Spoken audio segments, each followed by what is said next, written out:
Hello, everybody, and welcome to episode 399 of the Juicebox Podcast.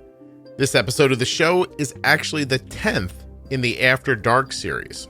If you've been listening to the After Dark series, we've talked so far about type 1 diabetes and drinking, weed smoking, trauma, addiction, sex from both a female and male perspective, depression and self-harm, divorce and co-parenting, bipolar disorder, bulimia, and today, we're going to be talking about heroin addiction. You can find all of the episodes of the show as well as those other After Dark episodes in your podcast player or at juiceboxpodcast.com. Please remember as you're listening that nothing you hear on the Juicebox Podcast should be considered advice, medical or otherwise. Please always consult a physician before making any changes to your healthcare plan or becoming bold with insulin.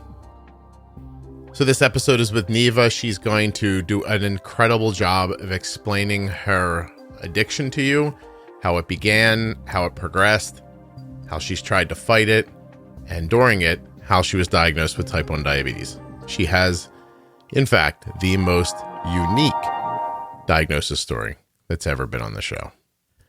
The Juicebox Podcast is sponsored by the Omnipod tubeless insulin pump, the Dexcom G6 continuous glucose monitor, the Contour Next One blood glucose meter, touchedbytype1.org, and Gvoke Glucagon.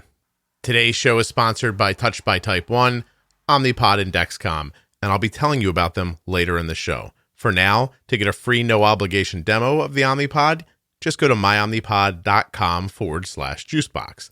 To check out my favorite diabetes organization, touchedbytype1.org.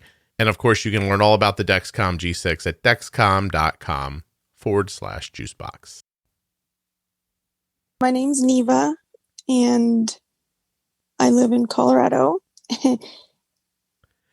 It's hard, isn't it, Neva? It's hard to describe yourself, isn't it? Describe myself.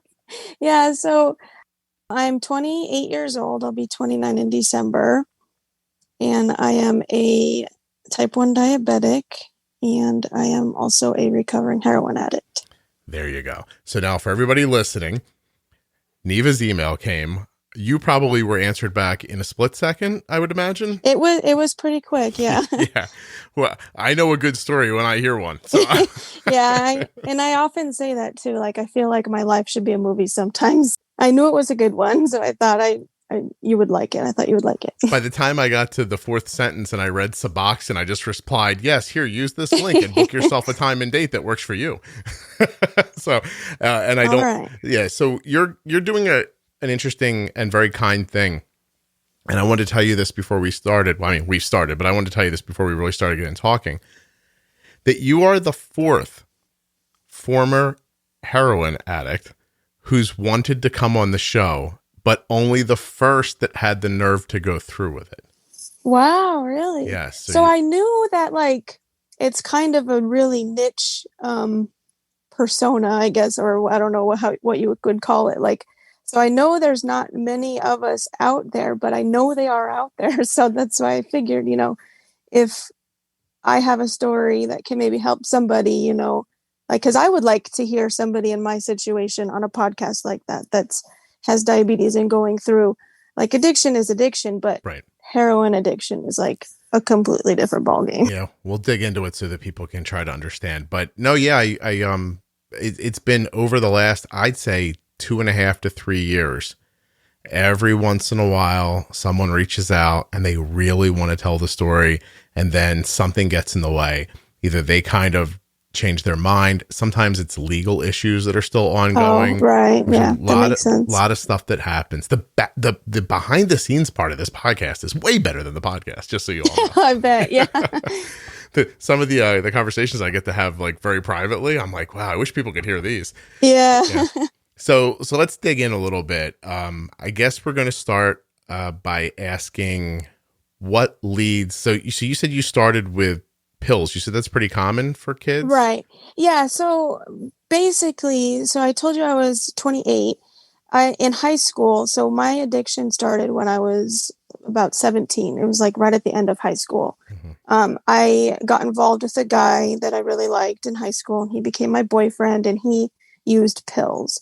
And what he used was, I think it was like Vicodin and like Xanax and stuff. And, I was kind of at that age where, or time in my life where I wanted to experiment. And I just I had the mindset like, oh, try everything once, And I'm just a curious person just in general. So I always want to just know what things are like, just have the experience behind me. And so him being involved in those and just using them made me want to try. I was like, okay, you're using that. I want to use it too. Mm-hmm. And so I would try the Vicodin and it would make me sick. I would throw up because I guess of the acetaminophen and because I would take more than one like Vicodin. You weren't using the label? No, not gonna go by the label. You weren't like, let's see, Billy's grandma's supposed to take one of these if her hip hurts, so I'll take 6. Exactly. Yeah. So because the Vicodin made me so sick, we found other pill. Like he was like, okay, well, if that one makes you sick, try this one. And the one that he said to try was oxicotin, and it was the 30 milligram, and they had no Tylenol in them. So those were better. Those didn't make me sick. And so I, started off like using a few on the weekends, and then it was a few every few days, and then it was like one once a day, and then it was like 2 every day, and it just kept going on and on and on. Yeah. And so yeah, that was like 10 years ago. And I kind of knew right away that like, oh, like I'm addicted to these things because I'm using them every day, but I didn't like wasn't enough to make me like want to stop, or just because like when you stop using, when you're using that much and then you stop using them, you get so sick and you just do anything you can to not feel sick anymore. So I would just constantly try to keep feeling well, I guess. Yeah. Well, and so though, give me a second because we got to pace ourselves here. By the way, right. we have an hour scheduled, but if this goes longer, that's okay, right? Okay, right. That's fine. Yeah. Okay. All right. Okay, Neva. So, yes, you've just said 1,000 things I have no firsthand knowledge of. I only have just kind of a tertiary understanding of. So like I remember about a dozen years ago that what I heard people calling hillbilly heroin was a huge problem. Right. Right. Mm-hmm. We didn't call it by its drug name until more recently, I think, when there was some lawsuits, right? Against like pharma companies and stuff the like Purdue that. Pharma, right. They would like put out these commercials back in like the 90s saying, oh, it's this breakthrough pain medication. It's non-addictive. It's the best. You'll feel the best and it'll take away your pain. And so they were just prescribing them like crazy. Yeah. And that's exactly what happened is people would doctor shop, they would get multiple different doctors and get these prescriptions for oxycontin. And these prescriptions would be like for huge amounts, like that you just like obviously nobody that is just trying to take away a little bit of chronic pain they're not going to take that much pain meds that these doctors are prescribing. You don't need 90 pills if your shoulder just feels a little kinky once. Like I don't know, when I roll my shoulder around it seems to catch. Nothing like that. So right.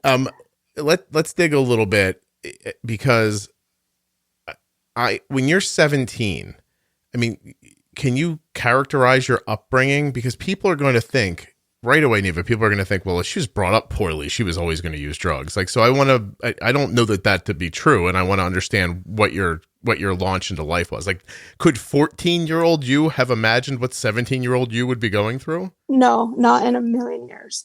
Okay. So that's the thing with me is it's so hard to imagine that I brought myself to such a place and got myself into what I did, because growing up, I had like the best childhood I could have ever had. I have an older brother and an older sister who are both quite a bit older than me. Mm-hmm. my brother is 7 years older than me, and my sister's 9 years older than me. And we just always were around family. I remember growing up and spending holidays at my grandpa's house with all my cousins, and we're just a really close, big, happy family. Like, I always remember being happy. I was always happy as a kid. And so then it was in high school that I guess I kind of wanted to, I think there was something in me that felt like I wanted to rebel, because I felt like I was doing everything I should, I was even in honors classes in high school, and I got good grades and all that. But there was something back there, like a kind of party animal that wanted to come out, I guess, and there was no way for me to do that, I guess, in in your own head, just or in a not go big or go home kind of way, a moderate way. I couldn't do it in a moderate way. And I guess that's the addict part in me, yeah. Because if I didn't have that addict gene, I could have been able to do, experiment with drugs when I was younger and put it down and not. I think your Omnipod's running out of insulin. Yeah, it just peaked. It's Are you in the last about 8 to hours? expire. Yeah. Are you going to be okay through this? Oh yeah. All right, cool. We're good. What was my question there? The Omnipod threw me off. Sorry. No. Were you being did you grow up with parents that were so restrictive that were you like a horse that somebody was pulling the reins back on? Were you had or no? Do you know what I mean by that? Yeah, I do know what you mean. And I wouldn't say no, I wasn't, but so when I was 10, my sister, so she would have been 19 at the time, and we were living in Colorado at the time. And she was going to college, and she was getting into some bad stuff, and she got in a really bad car accident that left her paralyzed from the waist down. And so I think kind of ever since that had happened, my parents kind of, sorry, I'm just trying to make sure my pod stops beeping. Don't worry, because we've hit on something here, because paralyzed sister car accident, definitely a gateway to a problem. So we're getting to it now. And so I think they kind of looked at me and thought okay, well, we don't want her to get involved into that stuff. So we kind of need to shelter her a little bit more, but also I looked up to my sister, so I always thought, okay, well, she's always been a party animal. She's always been crazy, loved being around people, loved partying, and still does to this day. So I think there was something about that made me want to experience that. Oh, my older sister is doing that. Yeah. So then this is stuff I've never really quite gotten to the bottom of. Even we're doing still. That now. Don't worry. Yeah. To try to figure out why, I'm an addict and all that. So this is interesting. All right.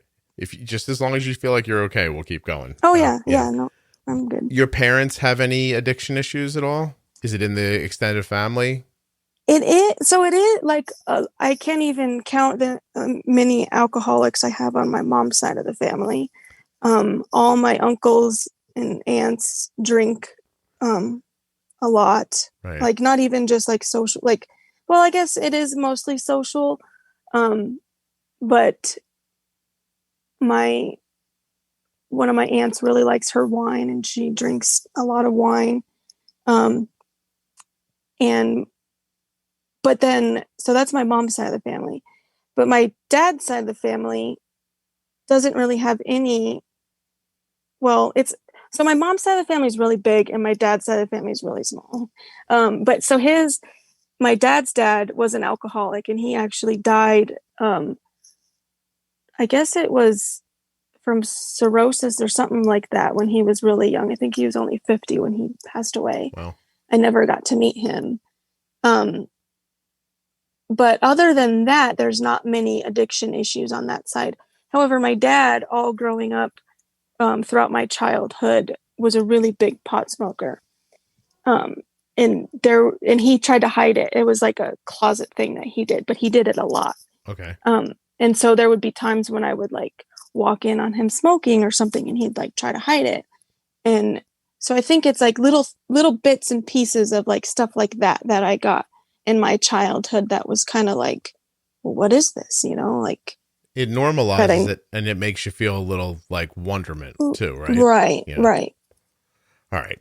Well, you said you had like a third sibling? No, just the two of you. Yeah, just two. Okay. No, there's three of us. Three of us, but they're older brother and older sister. Is the brother like wrapped in like bubble wrap somewhere? Is he just like trying to hold? He's like, don't let any of this happen to me, or is he in the same boat? No, I would say he's an alcoholic as well. Okay. He's got his drinking issues for sure. He drinks a lot. Let me ask you a question.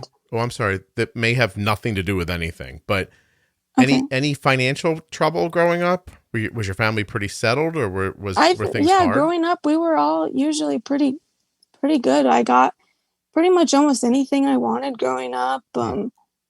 We always had I would say we were middle class. You know, we had a fairly nice house. Yeah. I wouldn't say it was like big or anything, but we were always like clean people, and I would say we were pretty normal for the most part. Gotcha. You know, it's funny. I think except for the closet stuff, you know. Trying to imagine your father trying to hide in a small room smoking weed back before vaping or anything like that. You probably were like, You're not hiding it, in case you're wondering. Yeah. Well, I remember one time when I was really little, we went over to one of his friend's house, and his friend had a daughter my age too. So we were upstairs playing, and they were down in the living room, and I came down and I sat down on the couch and I knocked over something and it spilled. And I looked down there, and he like tried to, you know, pick it up real quick and everything. And it wasn't a water bottle. So that was kind of weird, you know. It was a bong or something he had. Water bong, right? Yeah. Well, so is the boy you met the gateway, or is he the excuse? Do you know what I mean? Like, yeah. And why didn't he just want to have sex like normal boys? I mean, come on. Well, we did that too. But yeah, so that is a good question. Like, I definitely think had I not met him, I don't think had I not met him, I don't think I would have gotten introduced into the stuff that I did. Mm-hmm. So I don't think that I would have gone down the path I did. I think I would have experimented in the same way that I, you know, because I had like a raver thing that I did, and we like did ecstasy every weekend and stuff like that, but we always went back to the opiates. So I think I would experiment like with that stuff, but I don't think it would have got as like deep and dark. Were you bored? Yeah, I think that is a big trigger for sure.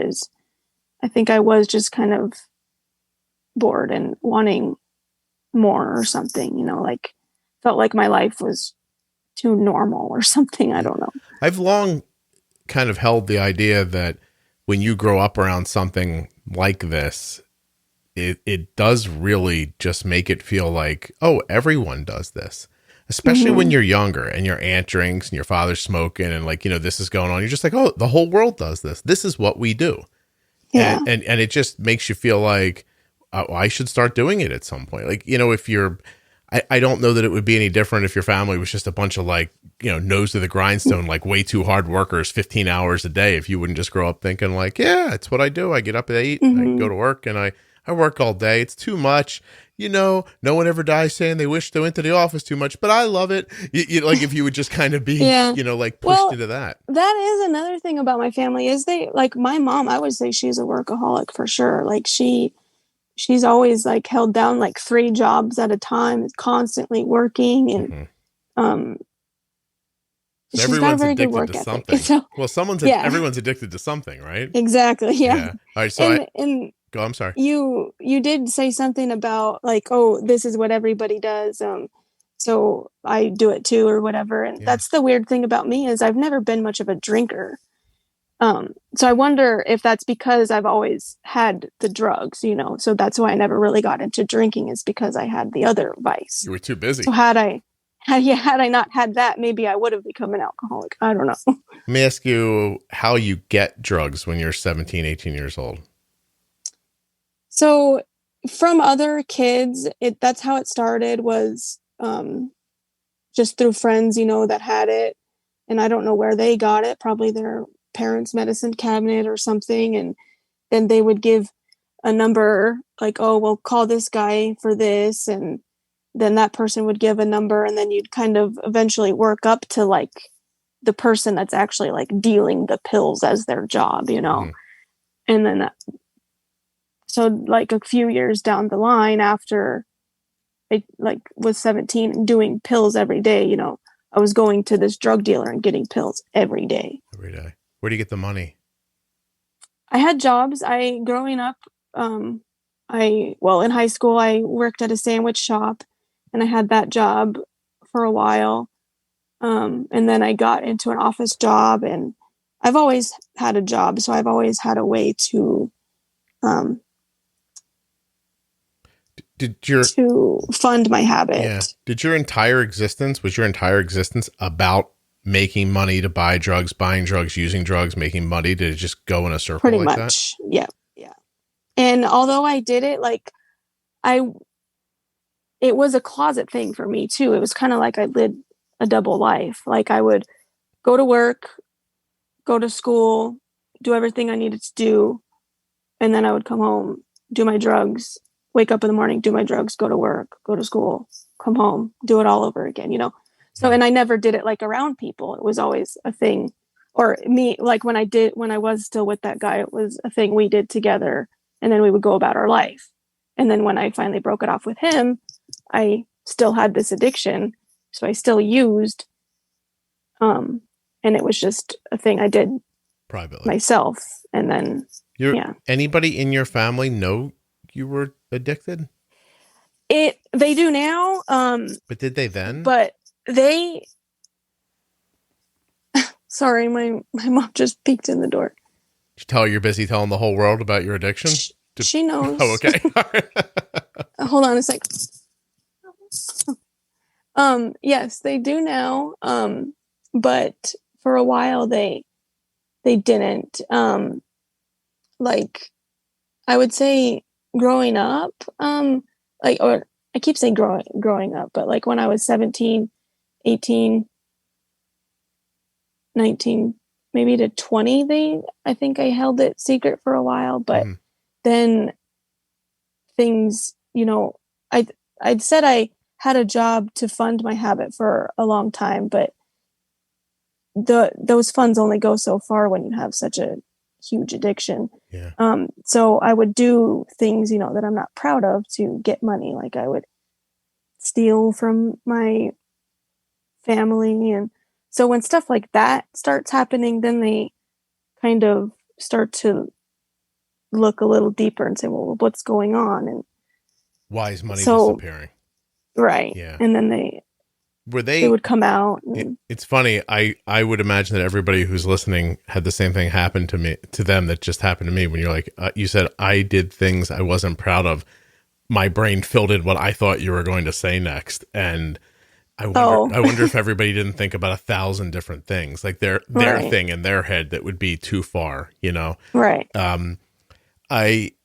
When they started noticing like things missing, did they come to you?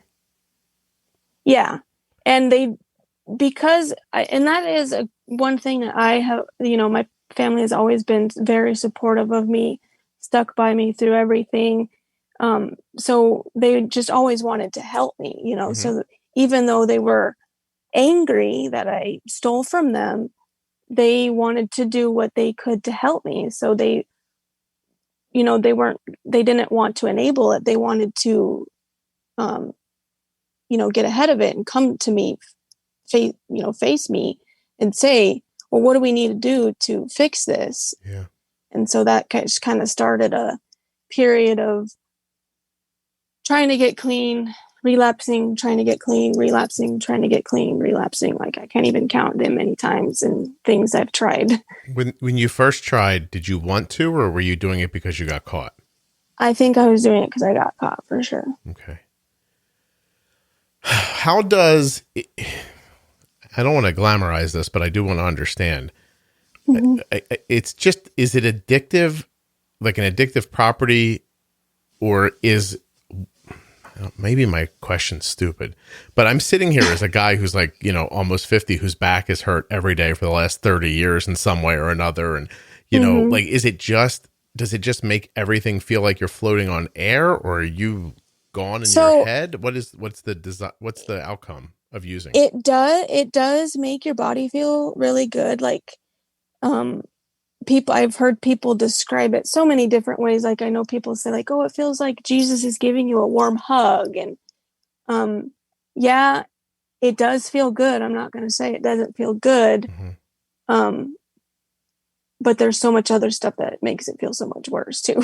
But what I was going to, say was it does make your body feel good. But I think the appeal, especially for me, is what it did was it not only shut off my thoughts and my racing mind or whatever, but it just made everything seem like it was good. Like even though I had all these debts and these problems and these issues and this huge addiction, it just makes your mind say, well, everything's fine. The world's fine. You're fine. You know? So I think that was a big appeal, was to keep coming back to shut off the thoughts. Right. Do you, in the brain. Just for context, family background, what's your lineage? I am white.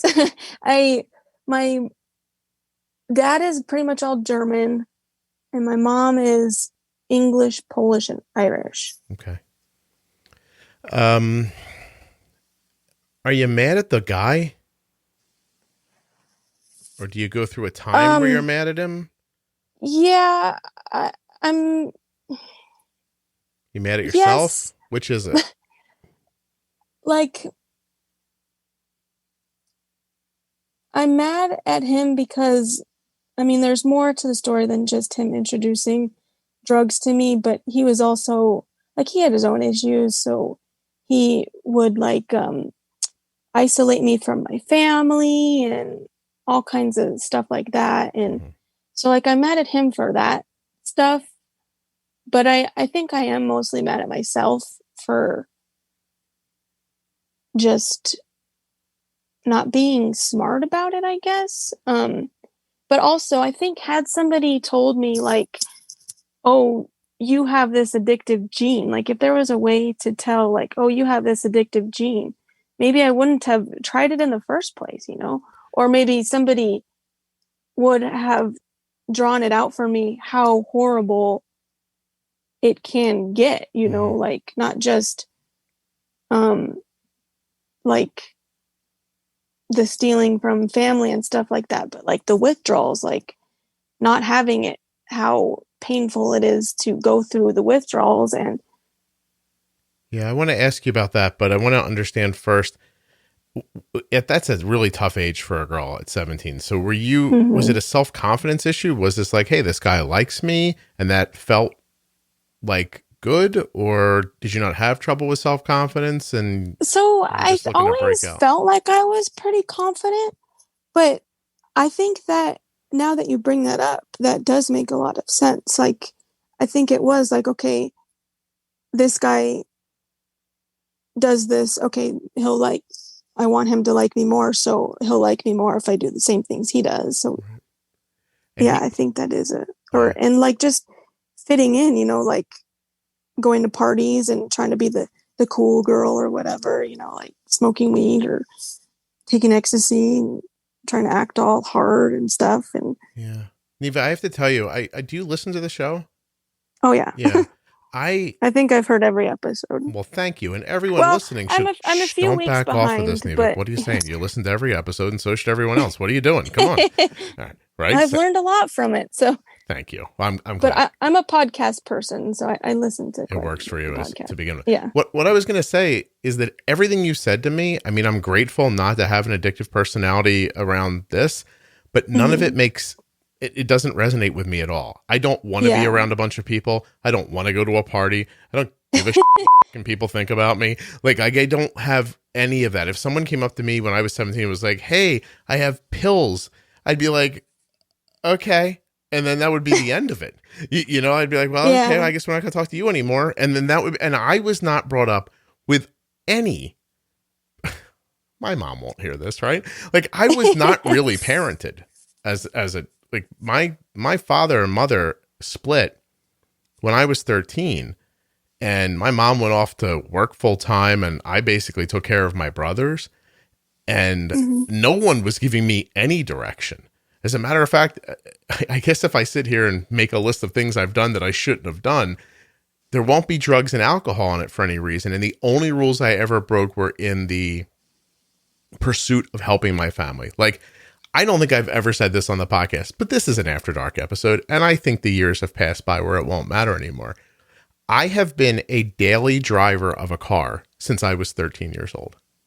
Yeah. Because my mom didn't drive, and we had to take in a boarder to offset some costs when my father left, and we needed to go to the grocery store. So I taught myself to drive a car so I could take my mom to the grocery store when I was 13. I drove every day picking and it was, you know, that's incredibly illegal. It's not as illegal. It's not as illegal as heroin, but I mean, it's not a thing you would think of a 13-year-old doing. Right. And yet I did not, I don't know, maybe, I don't know. It's just addiction is such a crazy thing, how it hits some people and not others. Yeah. That just goes to show you how different paths people can take depending on, you know, how their life is shaped and stuff. And like you said, you know, not having that addictive gene, and maybe you don't have it, and so it just there was no appeal for you in the first place. And it's just fascinating that everything you described to me that you were trying to get to sounded terrible to me. I was like, oh my God, I'd have to go to someone's house and do drugs there then? Like, I'm like, oh, I'd have to go to the street. Sounds terrible. I'd be around people. Well, see, you know, now to me that sounds terrible. Good like, I don't know if maybe like doing heroin made me a recluse, and now I don't want to be around people, but back then, for sure. That's the next question then, is when, and then we're going to get to the diabetes thing. Yeah. Hey, watch your headphones. Careful your headphones don't scrape on your clothes or your hair. Okay. Oh, okay. But yeah, how do you get from the pills to the heroin? So I watched those pills go from like $7 for one pill to $30 a pill. And when you have like a 5-pill a day habit, that gets really, really crazy expensive. You're telling me inflation drove you to heroin? This is a very long episode, so I'm going to get through the ads quickly.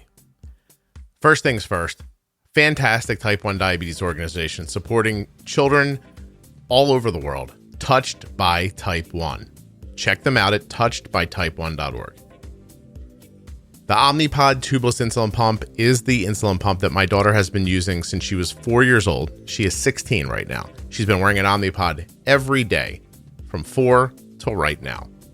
It has absolutely been a great friend in this life with type 1 diabetes. Arden enjoys very much that she can keep the pump on while she's showering or bathing or swimming or performing activities like exercise or sports. She loves that it doesn't have any tubing. Every other insulin pump does, but the Omnipod doesn't. So the Omnipod, if you don't know what it is, it's this small thing that you wear, and it has everything inside of it that you need. You control it from this little controller, kind of looks like a small Android phone. So I say wireless and of course tubeless, because the insulin's in the pump. It's not in the controller like in every other insulin pump that you're thinking of. And if none of this is making sense to you because you're new to insulin pumps, go to myomnipod.com/juicebox and get yourself a free, no obligation demo of the Omnipod sent directly to you. Omnipod would be thrilled to send you a pod experience kit. And like I said, there's no cost and no obligation. So give it a try. myomnipod.com/juicebox. There are links right there in the show notes of your podcast player and at juiceboxpodcast.com if you need to find them. While you're there, you probably want to take a look at the Dexcom G6 continuous glucose monitor, right? You're on the internet, you're thinking about improving your stuff. No better time than now to look into the Dexcom G6. What is it? Little sensor on your skin, sends a signal to your iPhone, your Android, or a Dexcom receiver, and shows you your blood sugar in real time constantly. And not just the number, but the speed and direction. I swiped up on my phone, opened the app. Arden's blood sugar is a 100, and it is steady. I can actually flip the phone sideways and look at like the last 6 hours and tell you that Arden's blood sugar has been 77, 81, 92, 97, 104, 106. But I can just run my finger along the screen. She's gotten as high as 135 at one point, brought her back down to 125. Half an hour later, 100, 96, 97, 105. You see that? That's amazing. I'm just running my finger across the screen, seeing my daughter's blood sugar. Every 5 minutes, it shows you a new reading.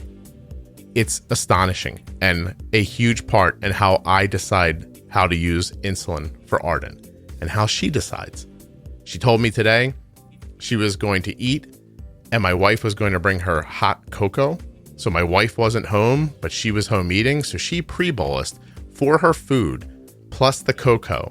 And then she waited, began to eat, did not see a rise in her blood sugar, and had enough insulin on board when the hot chocolate came to the house. So somewhere in those numbers I was telling you is hot chocolate and lunch.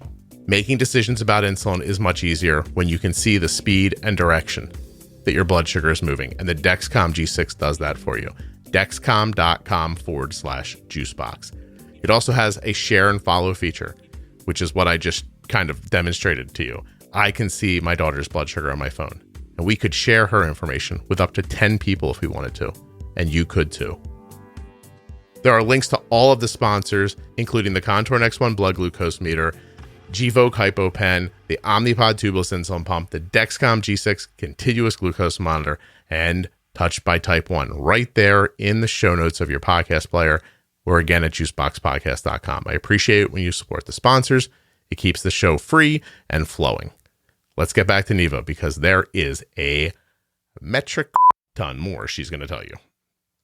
You're telling me inflation drove you to heroin? That's really what happened. Who was president 12 years ago? Who can we blame for this? I'll look for you. You keep talking. Yeah. So when you're sick and don't have enough money to feel good doing your 5-pill-a-day habit, and somebody says, oh, well, I have this and it's much cheaper and it'll get you 10 times higher. And while you're sick, you think, well, yeah, give it to me, Yeah. So, and I did kind of think at first, I was like, oh, this is heroin. I can't be doing that. Like the others was okay because I knew exactly what I was getting, where it was coming from, how much was in it. It was from a doctor. So that's not bad. Even though I was crushing it up and snorting it, it wasn't bad. Sorry, you made me laugh. I'm sorry. Go ahead. So, yeah. So that first time when my boyfriend at the time brought back the heroin and said, well, I have this. So, we're sick. Let's just do this. I remember thinking, oh, well, what is this going to open up? Like, oh my gosh, I'm going to be a real junkie now. Yeah. Even though I already was clearly right. doing everything a junkie does. So I just don't know why. Oh, I'm using pills, so I'm not a junkie, but I'm using heroin, so I am a junkie. Yeah. Well, George W. Bush did this apparently too. I just looked up on Google. He Oh, really? Whatever obviously I'm kidding, but it's interesting as hell that you could see the pills as not as bad because they were somebody got them legitimately, even though they weren't yours. And like in a way that's true because like with heroin, you don't know exactly what you're getting, or where it's coming from. Right. Whereas with the pills, I mean, as I know they do make fake pills and stuff, but I'm pretty sure most of the ones I got were legit.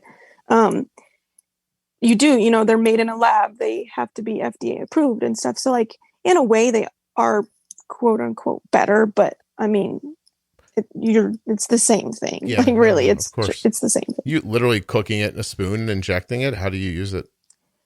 Yeah. So so the pills, I went from just taking them orally for probably about a year, maybe not even that much long, maybe like 6 months. And then I started snorting them, and I probably snorted them all the way up until I started heroin. And I was living in California at the time. And so what they had out there was black tar heroin. And so I would smoke it on like tin foil. Okay. And so I used it like that for a few years.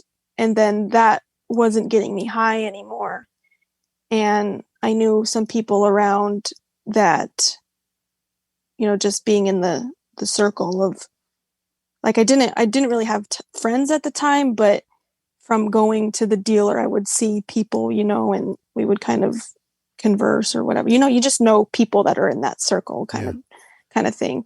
And so I knew some of them use needles, and I knew that, okay, I'm smoking this stuff just to get me well and feel normal, but I want to get high. So in order to get high, I'd have to shoot it. And I tried for the longest time to not use the needles, but you get desperate enough. In addiction, you do things you would never thought you would do. And so I started shooting it up. So the draw, I want to try to understand, just make sure I got this right. Smoking heroin to keep from being sick, but that didn't make you high anymore. Right. Right. Yeah. You get to a point when you use so much and for so long, you get to a point where it doesn't make you high anymore. It's just literally using to make you feel normal. Okay. And I guess it's probably difficult for people to understand that haven't done it. And I'm going to put myself in that category, but what is in that moment, what does the sickness feel like? Like when you don't have it in your system anymore, because it makes you ignore things that you would normally not ignore, right? So it turns you into a completely different person. Like you will do anything to not feel sick. And that just shows you how horrible of a feeling it is. Yeah. It is the worst feeling I've ever felt, although DKA was pretty far up there.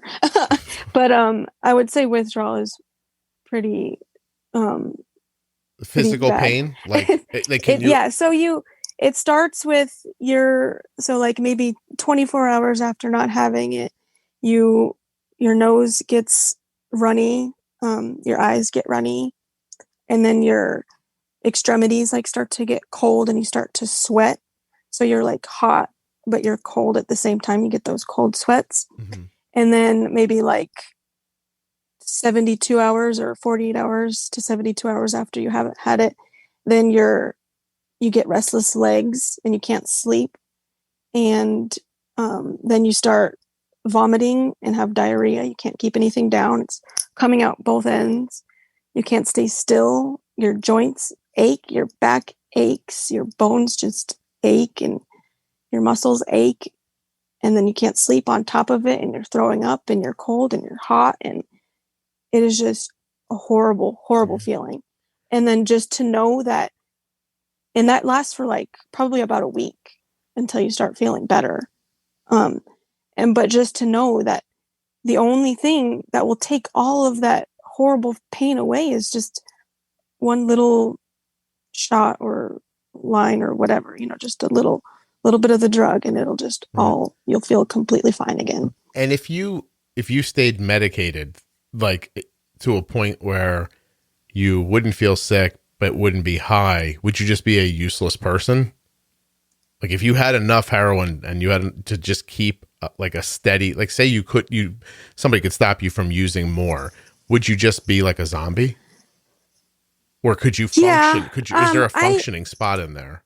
So, and that's what is a really hard thing about my addiction too, is I did function for so long like that. And so I definitely do say I was a functioning addict. Yeah. But yeah, it was a zombie-like life. Like there would be times when I would go to work and I would like nod off at work, and it just, and then when you're working and literally all your money is going to that, it's like there's more to life than just that. Yeah. So like, yeah, I think you could do it, but does anybody really want to do that? Like, what kind of life is that, Do you, looking back, do you think that the people around you, like at your job and stuff, do you think they knew you were an addict? Like, do you think you thought you were hiding it, but you weren't? Yeah, Okay. I think because there's no way, like when I'm sitting there, like nodded off, like there's no way nobody can not see that and think like, oh, she's just tired. And that's what I would say, like, oh, I'm just tired, but really, I'm just fooling myself. Yeah. Well, okay. Give me a second. Let's breathe. Okay. All right, here we go. I'm gonna take my sweatshirt off in a second. That's never happened before. I'm heating up as we're talking. So your parents kind of lead you to trying to get cleaned up, right? And the first try was what do they do first? Is it rehab or is it, how do they start? The first try, I think, was when I was still using the pills, and I think I just tried to go cold turkey, and I think I lasted 3 days, and then I went back out using, and then I think I don't know if I was like just a really good liar or if my parents just didn't want to like didn't know what to do. Yeah, or like kind of what is the word I'm looking for? Like sweep it under the rug type of thing, like wanted to not deal with it or something. So I would tell them, I'm good. I'm not using, I'm good, even though I was.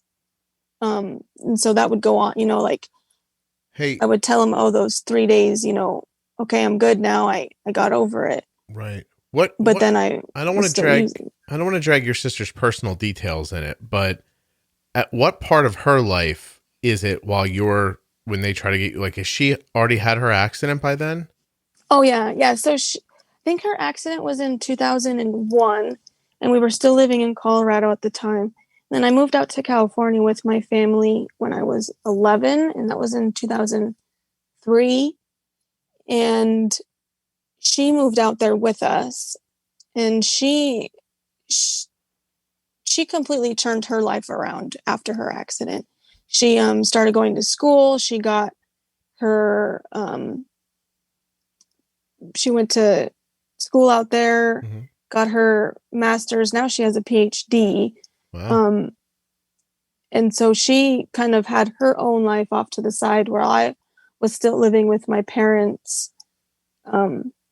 So the reason I ask, and was her accident, like, I don't need real details, but drug related? Yeah. Okay. And alcohol and drugs. Okay. I'm trying to imagine your parents. They've got their oldest girl is paralyzed from a drug related car accident. And now they found out their youngest is using Oxy. Do you think they were just like, oh, we're just not good at this? Like, like, what are we going to do? I know. I can't even imagine what I have put them through. Wow.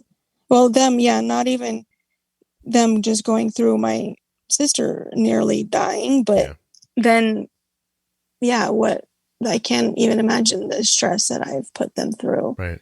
I just meant, like, I'm trying to figure out, like, when you said you don't know if they were trying to sweep it under the rug, I imagine they're in their bedroom with the door closed going, what do we do? Like, what do we do? I don't know what to do. I'm, And they probably were like that, and they probably didn't know what to do. And I didn't know what to do. And so, Neva, so Arden can't pick out a new dresser for her room, and my wife and I are like in the bedroom going, "Oh my god, how long is this gonna go on?" You know, so yeah, it's hard being like someone's parent, and I'm not altered, which it sounds like your dad was, and right. it's just a lot of, and you still got to go to work. You know what I mean? Like, try to Mhm. imagine it's a Thursday and your daughter comes downstairs and is like, hey, I'm on pills. And you're like, oh, I'm exhausted and I just want to get high and then go to bed tomorrow and then go back to work today. So I'm pretending to be your dad now. He's probably like, I was going to smoke Uh-huh. and go to bed and go back to work. And now this is just, there's no time for it. And then, Right. so the cold turkey thing, did anyone try to help you? What was that like? Yeah, they did for sure. And they tried to make me comfortable and Mhm. all that. But we said at the beginning, it was kind of like it was forced on me. It Yeah. wasn't that I really wanted it. So it was kind of gonna fail anyway, like So you've because I tried, didn't really want it. yeah. So you've tried cold turkey. You didn't want it. You've tried Suboxone, which I actually know what that is because this is going to sound random to you and something that the words may not mean anything to you. But a comedian that used to work on the Howard Stern show was an addict. His name was Artie Lang, and I remember. I know who that is. You It's know, funny because I listened to another podcast that has to do with him. Yeah. Oh, so Artie, who, by the way, used to tell the greatest drug stories on the radio. They were just, and I feel bad having been so thoroughly entertained by them, but he tells one about being on the set of Mad TV dressed as a pig in a full costume with like teats and everything, and literally like during a break in filming, racing across Los Angeles to get cocaine. And I've never heard anyone tell a funnier story in my entire life. Of course, everything that happened to him after that, not very funny. But Mhm. but I remember Artie always saying, "I'm using Suboxone. I'm okay. I'm using Suboxone." But I think he was. I don't think he was. I think he was using and telling people he was at Mhm. different times. So, but Suboxone is what? Tell people what it's supposed to be. So Suboxone is a replacement therapy drug, or like medically assisted treatment, I guess is what they would call it, which methadone also falls into that, which we'll get into that as well. Mhm. But so Suboxone, it's the drug that it actually is naloxone, which, well, it's buprenorphine and naloxone.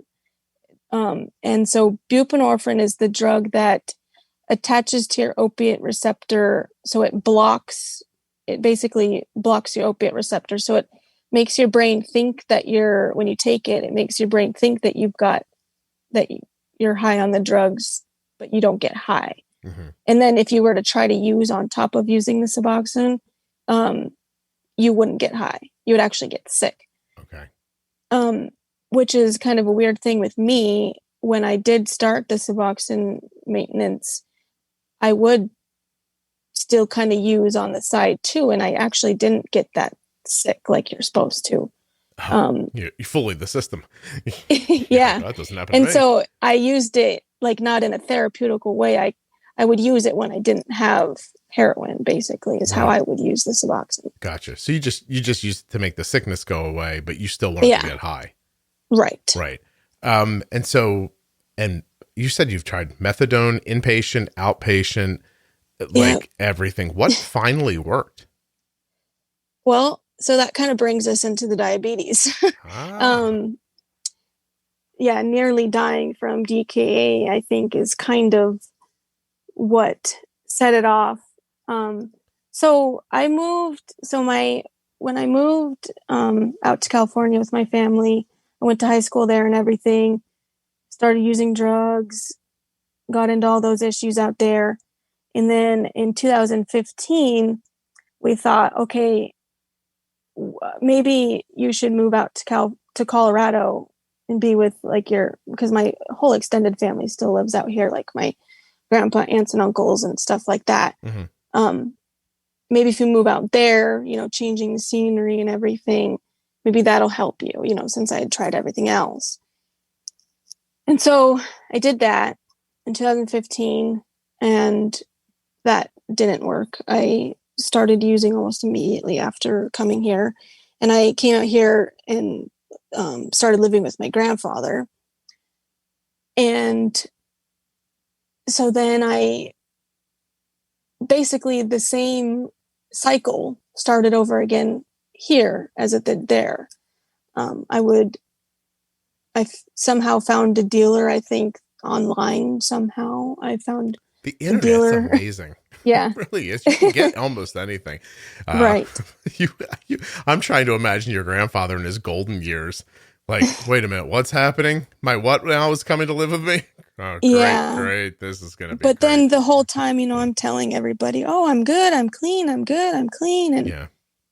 I don't know if they believed me. I guess they said they did, but there was always, that in the back of their mind because everything else had failed and stuff that I maybe wasn't telling the truth. And then the same issues, wasn't paying my bills and stuff like that. So then it would be like, oh, well, are you really good, Neva? Mm-hmm. And so then that's when, I had a job out here. I was working with my aunt in an office job, and I worked the front desk. I was like a receptionist, accounting person. And I dealt with the cash box. And so that's not a good job for you. Right. Yeah. Even I know that. Yeah. But I'm good, remember? Oh, yeah, everything's fine. One for me, two for you. Two for me, one for you. Yeah, exactly. Yeah. And that is exactly what happened. So somebody there went and counted the cash box, and of course it was short. And then they started investigating, and, my aunt, knowing my background, comes to me and says, I put my neck on the line for you to give you this job. You need to tell me, did you take this money? And so I told her, yes, I took it. And then my mom got involved, and she said, well, we need to figure something out. Like, this still isn't working. What do we need to do to help you? And that's when I tried the inpatient. It was out here that I tried the inpatient for the first time. Okay. And so I went to a detox out here, and I was in detox for, I think, like 5 days. And then from there, sorry, I had to take a drink. Oh, you're fine. From there. Don't apologize. You're great at this. I can tell you listen to a lot of podcasts, so you're doing terrific. Well, thanks. Yeah. And so from the detox, in order to get out of the detox facility, you had to have something set up for afterward, whether it be session, like an appointment to meet with a therapist or a counselor, or to go into an inpatient program, or to go into an outpatient program. You had to have something set up. And so my deal, they make you set it up while you're in there, because when you're in the detox facility, you're going to groups, every few hours and conversing with the other people that are in there and stuff. And then you have some downtime. And during that downtime, you're supposed to be calling your insurance and setting up this aftercare stuff. And so I set up to go to this inpatient program, which was a 2-week program. And of course, my family is telling me, oh, you need more than that. You need at least 30 days, 90 days, something like 6 months, even some people were saying. Like, I don't doubt that I needed that. Yeah. But, of course, I wanted to get out and start living my life. I didn't want to be stuck in there. And there was also a part of me that wanted to still be an adult and take care of my, go to work. And yeah, I didn't want to be stuck in a rehab facility and somebody taking care of me, there was something in my head that, well, I don't want to burden you with having to take care of me. So I guess I went for the 2-week program thinking I can, I had it in my mind, yeah, I can do it. I think I got my head on straight now. But then there was still something in my head that didn't want me to give up. Mm. I don't know if it was the the comfort, like knowing of that I have that I can fall back on, or there was something still in the back of my mind that kept me wanting to still use, like not give it up completely. Like there was, they say, okay, you can't ever use again. Yeah. And to me, that just like, you're like, nah, I'm good. I could use a little bit. Like I'll just start over like when I was 17. I'll use a little bit here and there. I'll be fine. And so the detox, like when you're detoxed, it doesn't take away whatever issue. I mean, do you buy into the idea that people using like hard drugs like this, or who are drinking a ton, or are trying, that they're covering some sort of emotional pain up? I do and I don't. And so that's still, something that I'm still trying to figure out, like, because like I said in the beginning, like I had a great childhood. Things for the most part have been good in my life. And so what could it have been that I was covering up? But then like thinking back, well, okay, I had this boyfriend that I started using with. Well, he would also, be verbally abusive to me, and just, stuff like that maybe I was trying to medicate, or something. My question around that, and I don't know the first thing about this, but my question around that, just from listening to you, is that some people, like if you weren't being physically restrained, I don't understand that you ever saw him again. And so I've been treated poorly by, like we've all been treated poorly by somebody at some point. And some people are just like, what is this noise? And they're gone. And some people are like, it's not that bad. He likes, like, you know what I mean? Like that. Yeah. And I totally know what you mean, because I've thought about this before too, is I think I was for a while addicted to him as much as I was the drugs, And so I think he, from the beginning, was like a troubled boy, and so I had this idea in my mind, well, I can fix him, I can make him happy, and when he's with me, he's happy, and so it makes you feel good. Yeah, it just makes you feel like you're his medicine, not this. Right. He won't have to do this much longer. Hey, I hope this doesn't seem out of left field. He's your first sexual experience or no? Yes. Okay. That seems important for me to know. So, and I think, and since you do say that, there was this idea in the back of my head, like, oh, the high school sweetheart thing, like, oh, I have to have the high school sweetheart. Yeah. Have to have this guy that, he was, I lost my virginity to him. So, and I won't ever have to have sex with anybody else because he's my high school sweetheart. And we're going to live forever together, And so I think that was definitely in the back of my mind, that something I felt strongly about. Yeah, I don't doubt that, I don't doubt the idea of people having a tendency towards addiction. I don't at all. But it's hard not to feel like you just got unlucky with the first person you bumped into as well. And I think that is it, and also unlucky that I had that addict gene, because maybe if I didn't have that addict gene, I could have just put it down, Right. You could have, like no lie, if I don't mean this in a creepy way, but if me at 17 and you at 17 met each other, we wouldn't have done drugs together. Right. And if you would have, I would have been like, hey, if you do that, I'm not going to hang out. And I wonder if that wouldn't have been enough pressure for you to be like, well, I like this guy and he doesn't want me to do drugs. So like, if that doesn't just send you on a different path, you know? Yeah. You'd probably be a raging alcoholic by now, but I'm just saying, at least we wouldn't have done pills together is what I'm saying. I'm just saying with your family, I don't think you're getting away from this or you'd weigh 1,000 pounds or something, like, I think you'd just be like, I'd have an addiction somewhere else. Yeah. I got to be addicted to something, damn it. And that does bring up a question now that and let me ask, how long have you been clean? Now it has been 2 years. Hey, congratulations. Just over 2 years. That's excellent. Good for you. Thank you. Yeah. How do you not, what do you do to fill that need to be addicted? Like, did you overcome it, or are you just doing it with something like, are you doing like a I'm fuck still ton of needlepoint or so something? Like, what's going on? I'm still I make going through scarves, Scott. methadone Would you like a program. scarf? Well, I do have hobbies. I definitely do have a lot of hobbies. But I am still In aftercare. yeah, so Yeah. I'm still in the methadone program. So I do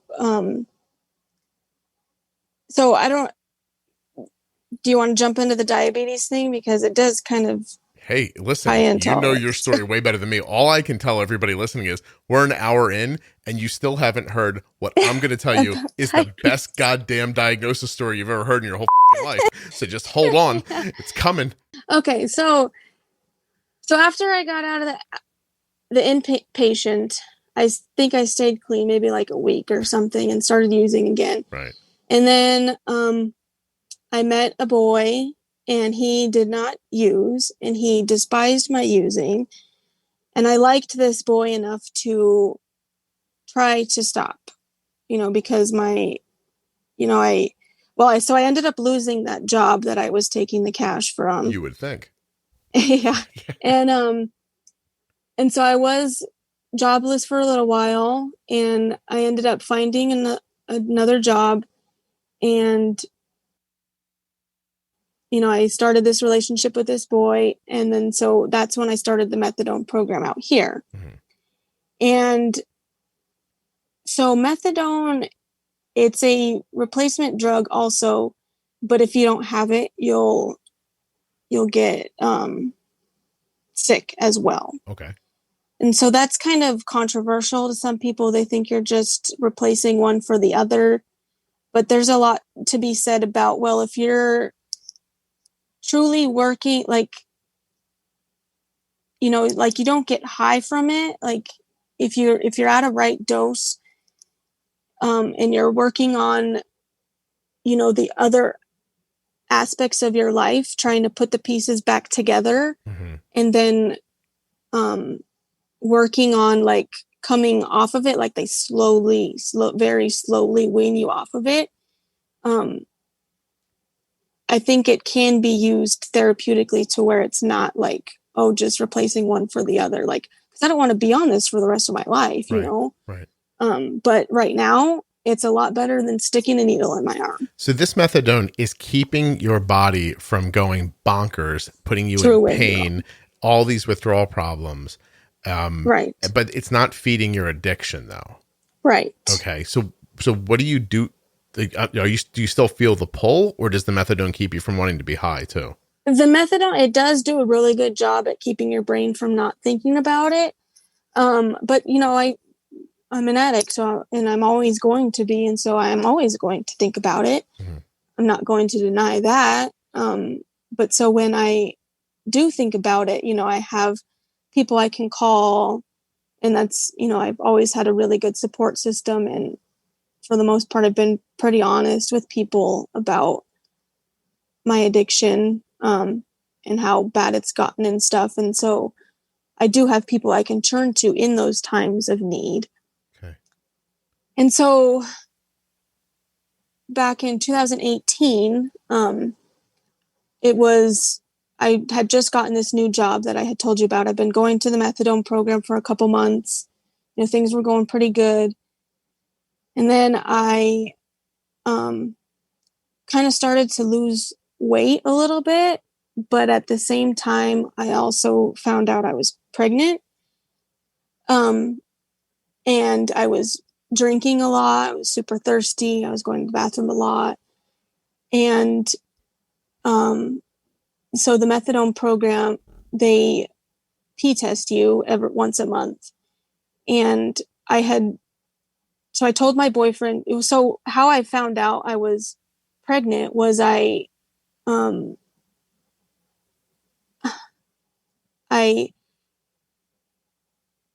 my boyfriend has weird superstitions, like, oh, if I have a headache and he has a headache, oh, that means you're pregnant, like weird stuff like that. Like, so one day he goes, oh, my stomach's been hurting. I said, oh, my stomach's hurting too. And he was like, oh, you're pregnant. That means you're pregnant. And I was like, no, that doesn't mean I'm pregnant. And so he said, well, let's just buy a test and find out. And I was like, no. And then he said, well, let's just do it. And I was like, okay. Because I really didn't think I was pregnant. So I was like, okay, I'll humor you. Let's just get the test and I'll take it. And it's going to be negative. So whatever, And so took the test and it came back, like it almost immediately came back positive. And like right away, I'm thinking like, oh my gosh, like, and so I'm like, start Googling, like, how accurate are these things? Like, it's got to be wrong. It's got to be wrong. And so here I'm still thinking, like, I'm not pregnant. I can't be pregnant, like, I don't even get a period because I'm on this methadone. So like, I can't be pregnant. Mm-hmm. And so then about a couple days after I took that test, I started waking up every morning throwing up. And that's when I knew, this is morning sickness. I'm definitely pregnant. And so about a week after that, I woke up one morning in excruciating pain. And mind you, I'm still losing weight, going to the bathroom constantly, super thirsty, all that. Yeah. And so I wake up in excruciating pain and I go to the bathroom and blood, lots of blood just coming out of me. And so I clean it up and all that stuff. And then I kind of start thinking, well, this is too much blood to be normal. Like, am I having a miscarriage? And so I was toyed through the idea of like, should I go to the doctor? What should I do? I was still living with my grandfather at this time. So I thought, well, I don't want to, tell him what's going on because I didn't want to be pregnant, but I wasn't going to have an abortion either. So, I'm a spiritual person. So like I prayed to God, hoping, asking him, like, I don't want to be pregnant, I just wasn't ready for a baby at this time in my life, and I've never really wanted to be a parent really anyway, but I knew that this time, like, just wasn't right. Mm-hmm. I was still trying to put the pieces back, of my life together and all that from my addiction. And it was just a lot to bring in a baby, Right. And so I had hoped that I wasn't pregnant, but my spiritual beliefs and all that, I couldn't bring myself to get an abortion. So I didn't know what I was going to do. But when I had prayed to God asking that I wasn't pregnant, I didn't know that that's what was going to happen, have a miscarriage like that. But, thinking back to it, God knew that it wasn't the right time in my life either. So I guess it happened for the best. But so that morning I ended up passing, the tissue and the blood clots and all that. Yeah. And then never did go to the doctor. I know people have told me that I probably should have and all of that, but I just, went through it. And my boyfriend, of course, he knew, my reservations of not wanting a kid or anything like that. So when I told him that I had a miscarriage, I told him because I wanted support, because he was going through this too, because he wants kids and all that. And so because he was a part of it, I told him thinking that he would be supportive. But of course, the first thing that he said was, "What did you do to our baby?" He thought I had gotten an abortion, but I didn't. I'm sorry. Yeah. And so... May I suggest something while we take a break here? Because this got pretty Sure. heavy. You should stay away from penises completely. That's my first thought for you. Okay. I don't know if you have any gay tendencies, but I'd follow them if you do. And I would definitely, if you get near a penis, I would wrap it up in like saran wrap and then put a condom over top of it and then more saran wrap. That's the first thing.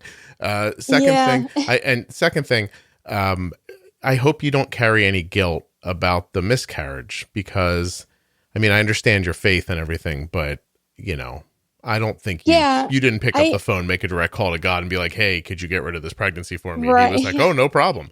I would, and I don't, I think, you know, carry a lot of guilt, because looking back, you know, because I didn't know what had caused the miscarriage, like now I do, but at the time, that's how it felt. I did think like, well, what did I do? You know, I had to have done something to, like, was it the methadone? What was it that, was I malnourished? You know, it was something I did that made this baby die. But that leads us into the next segment. I was looking through while you were talking a little bit online, and you definitely don't want to be on methadone and have a baby on purpose. That's for certain. Right. Yeah, exactly. Because they could go through the withdrawals too when they're born, because that methadone supply is completely taken away from them. So yeah, putting a baby through that, just right. But you had a miscarriage for a very simple reason, right? You had type 1 diabetes and you weren't treating it. And you had no idea. Right. Yeah. How long after the miscarriage did you figure that out? Let's see, July, August, 2 months, I guess. So the miscarriage happened in July, and then I got diagnosed in September. And this was all in 2018. So like 2018 was like the worst year of my life. But that's saying something, Neva. Yeah, just so you know.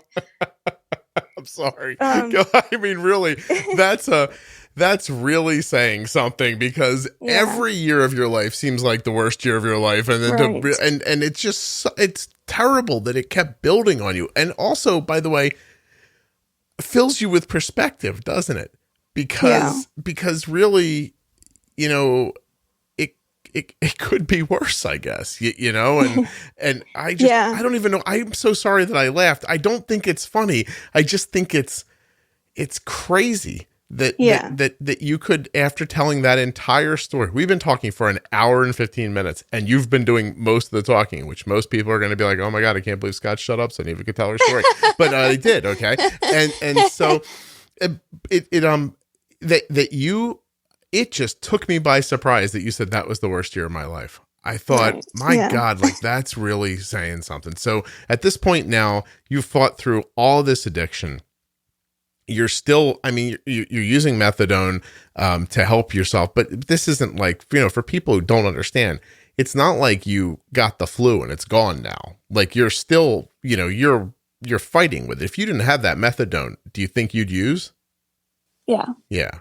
Okay. And then you have a miscarriage, and I don't mean to tell you who to be with, but that whole thing, your belly hurts, my belly hurts thing, that makes me really question that guy. And so, I'm still with the guy, just so you know. I'm not going to badmouth him past that. I'm just saying I want some more clear thinking than my belly hurts, your belly hurts, you must be pregnant. I don't like that. Yeah. Well, he, like I was saying, he wants kids, he wants a family and stuff. So I think just any little excuse, you know, to you tell us get to that get going. a dog, okay? Because we're not Neva's not up to making babies yet, okay? Yeah. Right.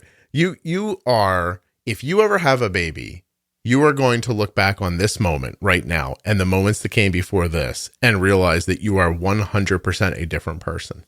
Because otherwise, listen, I've raised 2 kids so far. It's really, really hard. Mm-hmm. It's insanely difficult. And you want to be at your best while you're doing it. Because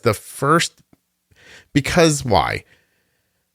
Because anything can knock you off course a little bit. And if you keep getting knocked off course over and over and over again, before you know it, you're so lost, there's no way back. And somebody... A child needs somebody to make the hard decisions and the obvious decisions when they're not there. Like, just imagine if your mom was in the room the first time you're like, I'm going to take this pill. She would have been like, no, you're not. And you know what I mean? And there you go. And you're off on a different path. So you need to be the best you possible to be a parent. And exactly. You know what I mean? And I feel like you know that. I didn't feel like I was like scolding you right there. Like I really feel like you understand that. But you tell this boy to calm down is what I'm saying. Yeah, no, that's good. Because if my boyfriend does listen to this, then yeah, listen to me, man. Stop it. Yeah. Okay, it's enough. Seriously, get a hamster. Jesus Christ. I mean, practice on a parrot first or something. I don't know. Wow. Okay, I'm so sorry. 2018 was the worst year of your life. Continue. Yeah. So in September, I walk into the methadone clinic to get my dose, and they tell me, oh, well, your last UA came back positive for alcohol. And I look at them like, what? Like, I don't drink alcohol. Like, that must be a false positive or something, because I don't drink. You think they got your aunt's pee by mistake? I'm just kidding. Keep going. So their protocol is to give you a breathalyzer when you test positive for alcohol, because if you come in drunk, they won't give you your methadone because there's like some negative reactions with using both of them, I guess. So, they give me the breathalyzer and I blow into it, and I'm thinking, okay, well, that test had to have been a false positive. So if I haven't drinking anything, so I'm going to blow zeros, no problem. So I blow into the thing, and of course I blow numbers. And I told the nurse there, I was like, I haven't drinking any alcohol. And they're like, well, try it again. So I try again, and of course I blow numbers again. And so I'm getting really frustrated. I'm like, well, okay, I've drinking orange juice, I've drinking water, and I've drinking coffee. Could any of those do it? And they're like, no. And they're like, well, maybe it's the machine. And so the nurse, tries it. She blows into it. Well, she blows zeros. And then so that happened. They didn't give me my dose for that day. Okay. How long until that's a problem, by the way, not having the methadone? Exactly. Exactly. So I come in. So I think, okay, well, crap, that sucks. But what am I going to do? I can't. They obviously aren't going to believe me. Like, I'm an addict. They're not going to believe me. So I go through that 24 hours, and then come back in the next morning, and the same thing. They give me the breathalyzer, blow numbers, and I'm thinking like, well, what? I don't understand. And so the nurse looks at me and he goes, well, are you a diabetic? I said, no. And he goes, well, we can't that was it. Like, he didn't elaborate on it or anything. And so he's like, well, we can't give you methadone. Sorry. And let me go out my way. And so by this time I'm getting sick. And so I turn back to the heroin because I don't want to be sick. Mm-hmm. And it had only been a couple of months by that point. So I wasn't like completely out of the game or cured or anything like that. So, in that went back. Neva, real quick, that fast, you can get heroin again? Just bang? Like, no big deal? Like, I'll just go get heroin? It's like, did it take you an hour or a day or? No, because I still had the person's number. So that helps. Okay. So yeah, I was just able to call them back up again. Cause like I said, it was only a couple months. Like now, if I were to try again, cause these dealers that I deal with here, they like change their numbers quite often. So if I were to try to even call that number that I had before, I don't even think it would work. Right. But it hadn't been long enough that you had to do any heavy lifting too.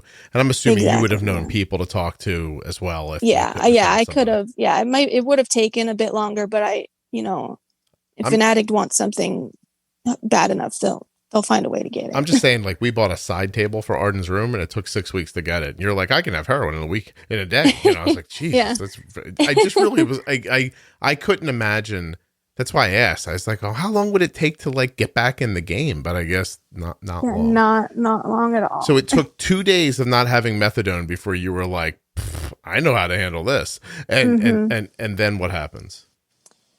So that was on a Tuesday that I went back to using. Mm-hmm. And at this point I didn't tell anybody, that I didn't get my methadone or anything, but I was rapidly losing weight at this point. Like my pants were like sagging off of me, and going to the bathroom 50 times a day and just drinking crazy amounts of liquid. And so at that point, I remembered what the nurse had said. He said, "Do you have diabetes?" And I thought, well, what are the symptoms of diabetes? So I Googled the symptoms of diabetes. And of course, I had every single one of them. And so I called my grandmother, who was a retired nurse, and I talked to her a little bit about, my symptoms and stuff. And she said, well, yeah, it kind of sounds like you have diabetes.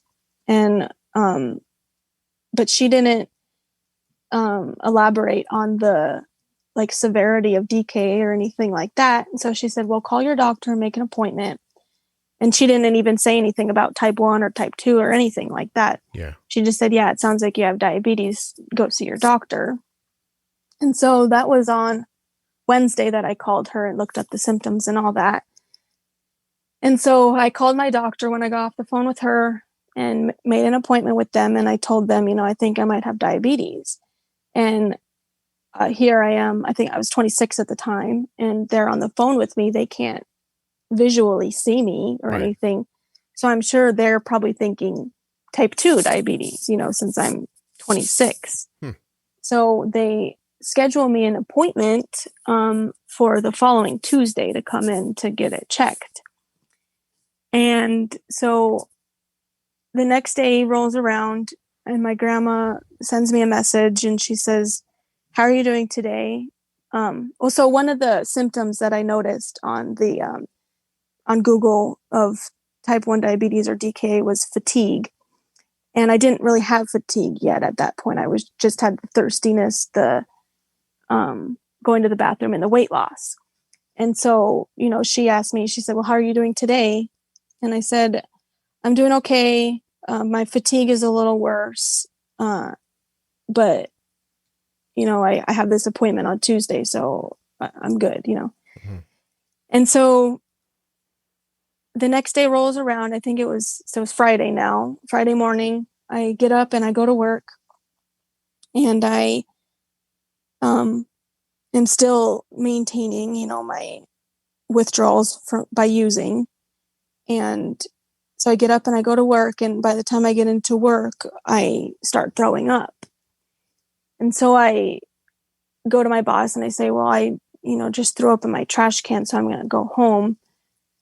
And so I went home, and I'm living with my grandfather. And so when I get home, I told him, I came home early because I wasn't feeling good. And he looked at me and he was like, yeah, you don't look very good. And I guess I was really pale. And so I go down to my room and I tried to lay down. And I kept telling myself, well, if I can just rest, I'll feel better. And so I couldn't keep any food or liquids down at this point. And then my breathing started to get really, really heavy.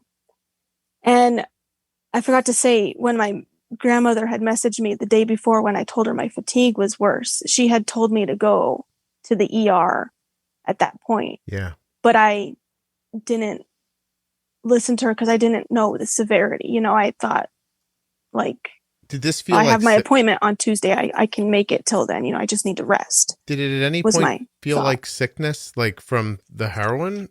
And I think, yeah, maybe because I had picked it up again after not using it for so long, I think that maybe I did think that maybe I was nauseous because of that, because it can make you nauseous if you haven't used for a while. Right. But you still were worried enough that you were going to seek medical attention. It wasn't like you were, because anything else about the drug use you've just hidden. I mean, you hid the miscarriage, really. So like that you're thinking of going to a doctor is kind of a new thread to this conversation, actually. So I was just wondering if there's any overlapping symptoms. That's all. Well, I was gonna, like, I had every intention to go to that doctor appointment on Tuesday. Okay. I just thought, like, I'll make it to then, like, because I keep saying, like, I didn't know the severity, Yeah. I thought, well, like I said, I thought that, yeah, maybe it could have been from the drug, so it'll go away, and then I'll go to my doctor's appointment and figure this thing out. Yeah. So Friday night rolls around and I ran out of drugs. So, and I'm feeling really, really crappy. And my breathing, was heavy. I had that, like, they called it panting, I was like breathing in and out really, really hard. Yeah, it happened to Arden. Yeah. And so I called up my guy to met up, and, we met up, we picked a place to meet or whatever. And I went out to get some soup before meeting up with them. And my fatigue at that point was so bad, I couldn't even walk 10 feet without having to, like, stop and take a break and catch my breath. Yeah. And my vision was, like, blurry, and I should not have been driving. And I snuck out of the house to do this, by the way, because my grandpa thinks I'm sick. If I tell him, oh, I'm going to go get some soup, but really that's not why I'm leaving the house. I got to leave to go get drugs, like. So I snuck out of the house to do that. And so at this point, my grandma is quite concerned. She can't get a hold of me. And so I think she called my parents. She had asked, she said, well, do you want me to tell your parents? And about the, you might have diabetes thing. And I said, no, wait till I go to my appointment and figure out what's going on there. And then I'll tell them. Because I felt like that was a big thing, that I should be the one to tell them that, Okay. And so my grandma then calls my parents, and I'm out on the street, driving around. And then my parents call my grandpa to ask to check on me. And he goes and checks on me, and I'm not there. And he, tells them, oh, well, she's not here. And nobody could get a hold of me or anything. And so what had happened was I was driving and shouldn't have been driving. I was delirious. I never did make it to meet up with my drug dealer. I had stopped to get gas. Well, no. So what happened was I was trying to get to the gas station, and I turned down a freeway off ramp. So I was going the wrong direction, and there was cars coming at me, and I saw the wrong way sign. I had enough coherence to see that and get turned around safely. Right. But somebody must have seen me and called the cops, because when I had finally made it stop to get gas, I was ambushed by 5 cop cars. And they opened the door and they asked me what's going on. And here I am, like, delirious, panting, throwing up, probably white as a ghost. And I tell them I think I might have diabetes.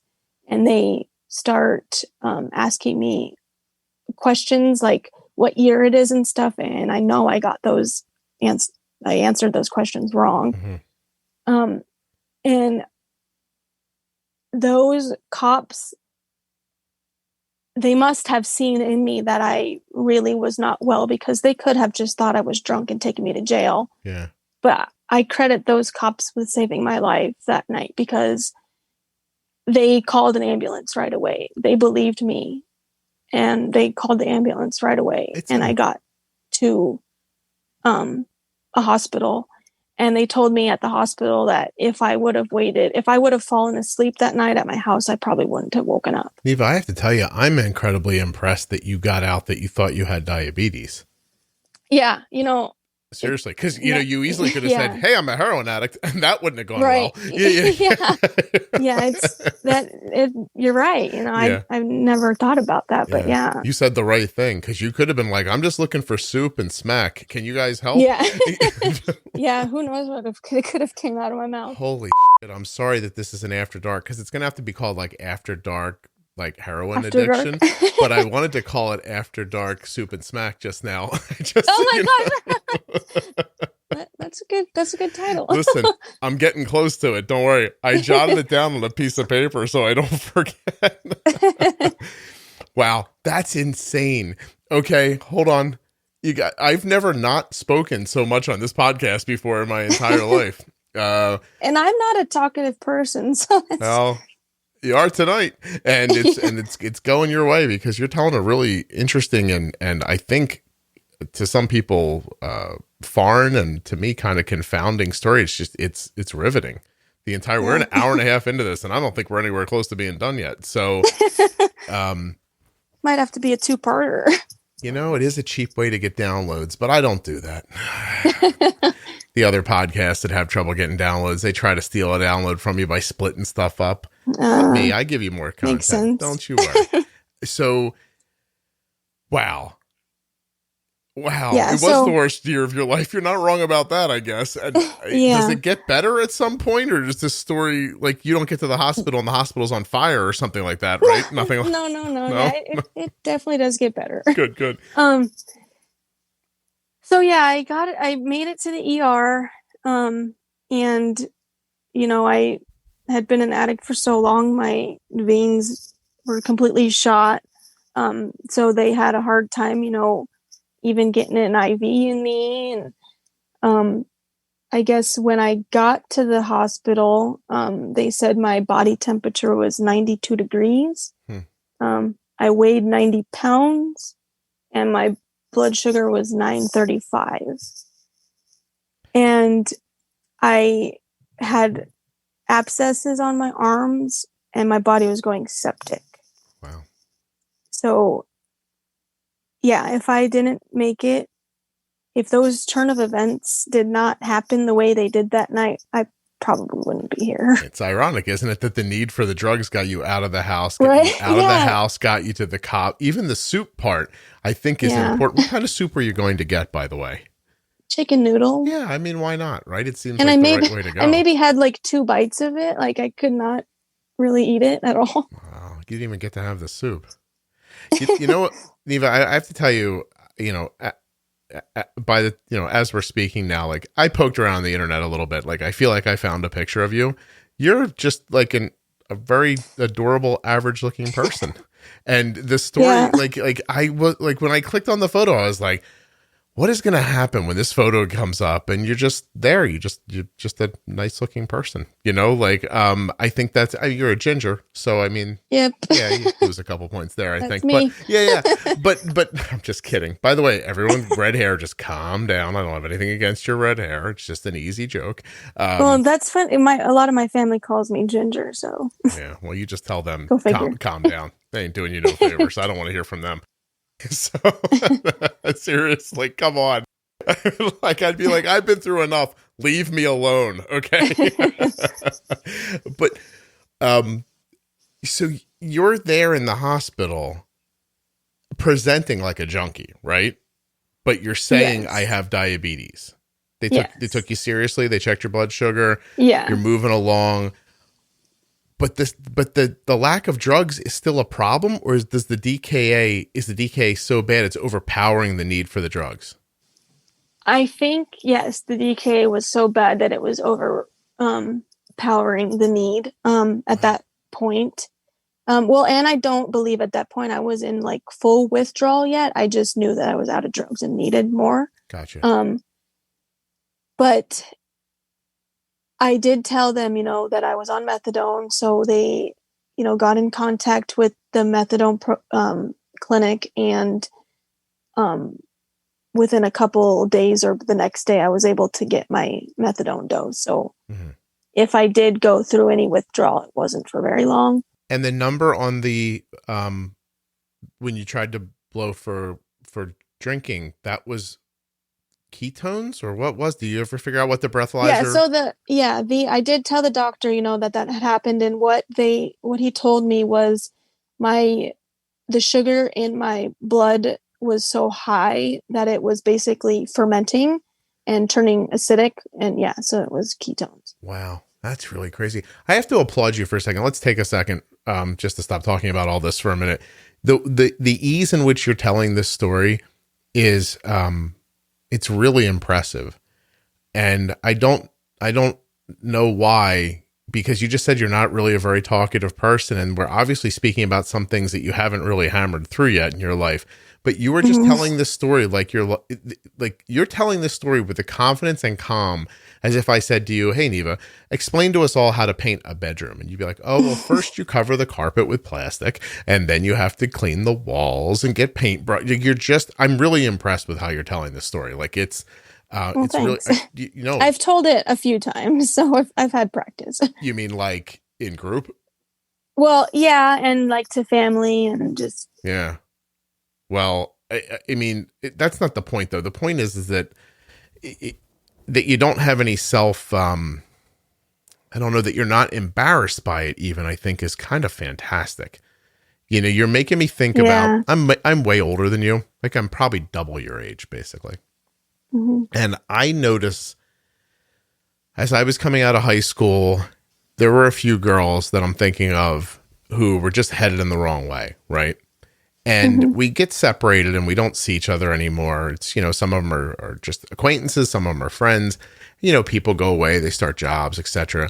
And you don't understand this because you've been in a life where you can contact people easily with cell phones and, online and things like that. But that didn't used to be a thing.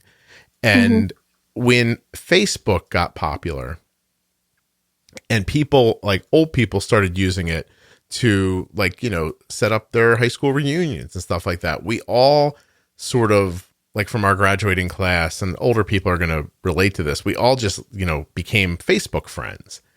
And it was interesting to see that every one of those girls that I can think of off the top of my head were addicts, like I thought they were, but I wasn't sure. And every one of them has a full life now.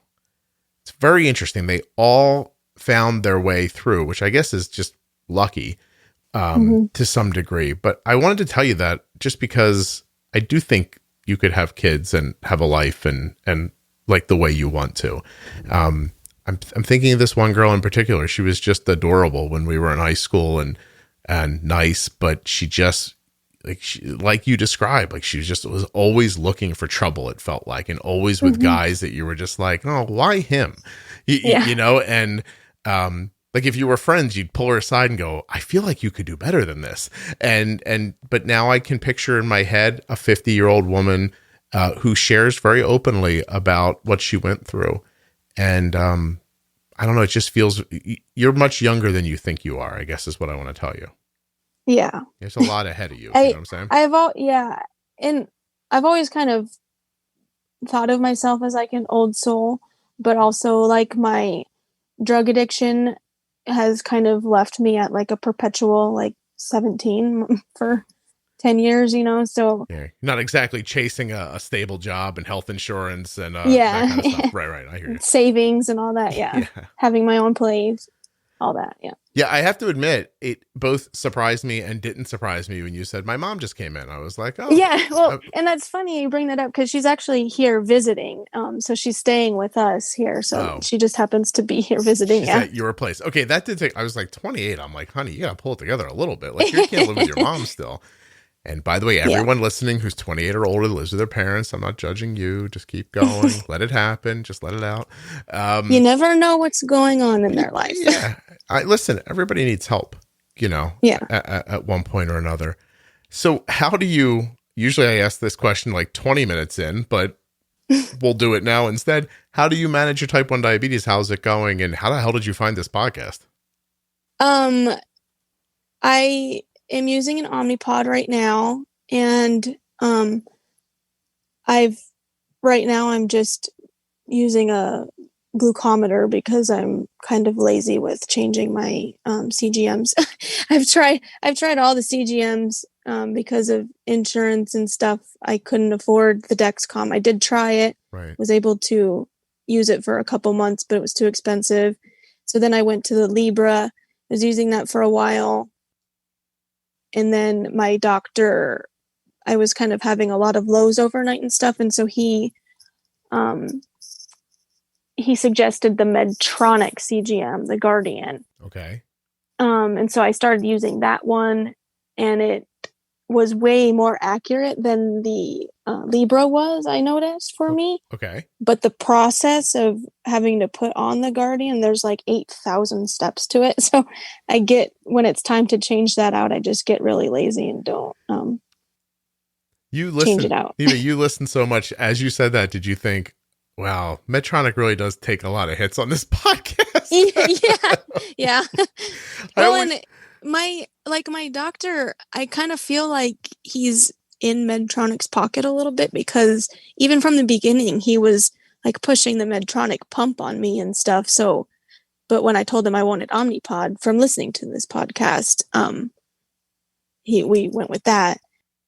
And so I found your podcast because after I got out of the hospital, I was in the hospital for about 6 days, and I joined Facebook groups pretty much right away.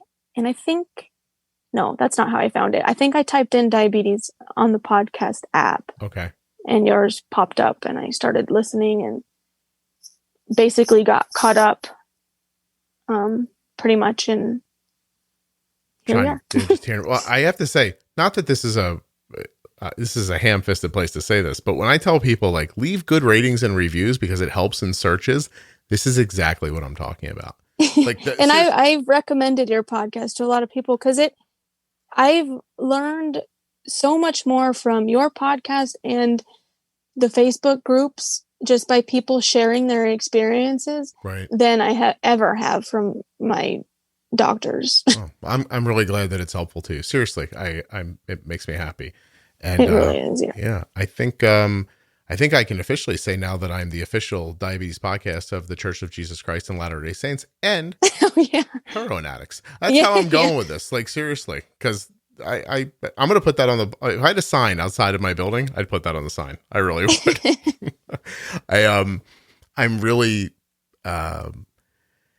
overwhelmed, honestly, as you're talking, that in a story that was that long, that seemed that it lacked in a number of places, people, helping you, that the first thing that really helped you was this. But I don't think it's a silly podcast, but I am an older person. To tell people I have a podcast is weird. You know what I mean? Like when people are like, what are you doing? I'm like, oh, what's a podcast? Yeah, I've been a stay-at-home dad for like 20 years and I have this pretty popular podcast. And they're like, oh, do you? I'm like, yeah, I do. It's really popular. And they're like, is it? I'm like, it is. I'm like, are you guys making fun of me? And what's it about? And I'm like, it's about type 1 diabetes. And they're like, oh, fine. And just anyway, I have to have that conversation a lot in my life, in case you're wondering. It's not like saying, oh yeah, I'm a manager over at the place. It's a little weird, but to hear that it helped you, like, so how do you do with your blood sugars? Like, where's your A1C right now? I'm supposed to go in the beginning of November to get it checked again, but my last one was 6.0, which I was pretty happy with. I did not expect it to be that low, but I try to keep a pretty tight range. Just, from what I've learned from you and other people and stuff, that, I don't feel good when my blood sugars are high, and it's not good for my health for them to be high. So just to try to do what I can to keep them low. And I don't limit myself. Like, I don't say, oh, I can't eat that because I'm a diabetic, because I don't want to create like a weird relationship with food. Like, I don't want diabetes to like create an eating disorder or anything for me. So I just you do not need another problem. Right. Yeah. Like, seriously, no. What did I want to ask you? Fear. Did you have any fear of insulin? No. And that's another thing. Like, the irony doesn't surpass me. I know that, like, I have to completely refocus my view of like needles, like, because before I associated needles, like, I'm not using needle, like, I'm not doing MDI, but I still use a regular needle to fill my pump and stuff. So I still have to use, like, needles are a part of pretty much my everyday life. Of course. Just as they were before when I was an addict. Yeah. So I had to really, like, because before I would associate needles with using. And so for a long time, they were a trigger for me. Mm-hmm. Like when I was in that detox that we were talking about earlier, behind the counter was a Sharps container. And for whatever reason, that Sharps container was like the biggest trigger for me. And so coming out of the hospital, I really had to refocus my head to, like, I'm going to be using like Sharps containers and needles and all this. It's just going to be a part of my life. It's either that or die. So I just kind of dove head in and tried to make the best of it. Well, it sounds like you're doing a really good job, actually. Do you feel like you're doing well right now? I do. Yeah, I definitely do. 'Cause I mean, every once in a while I'll have like a fluke where I'll eat something and don't know why, but I'm like 270 or 300, and sure. But I can count like on one hand the amount of times I've been 300 since I've been diagnosed. So I feel like that's pretty good.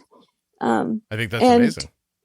And just anything to try to keep me from going into DKA again, because that was pretty far up there with one of the worst feelings I've ever had. So it's kind of astonishing, actually, like to hear all the things that your body has been through and then to still hear that DKA was terrible. Have you heard the episode with Jonathan about it's an episode about, is that the bipolar one? Yeah. I actually just got done listening to that one like this morning.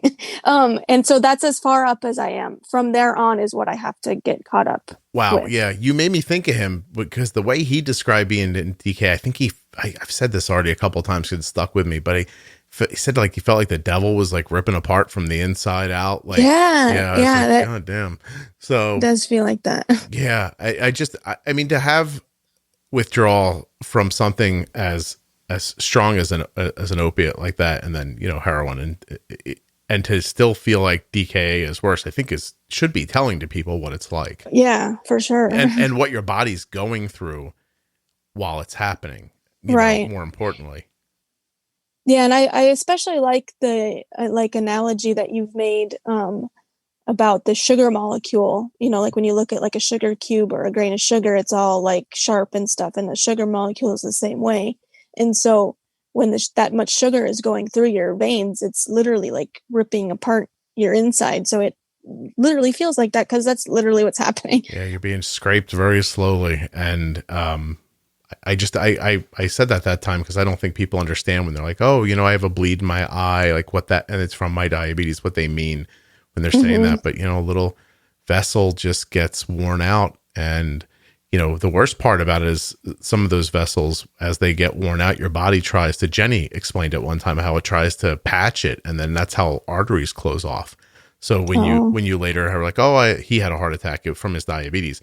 What actually happened was that the artery became narrower and narrower because it kept repairing itself and narrowing. And that's the kind of stuff I don't think anybody tells you when they tell you have diabetes. So yeah, it's really worth knowing. So, all right, I won't keep you much longer as I have you 50 minutes already past the amount of time I told you. I'm sorry if I'm holding you up from something. Oh, no, nothing at all.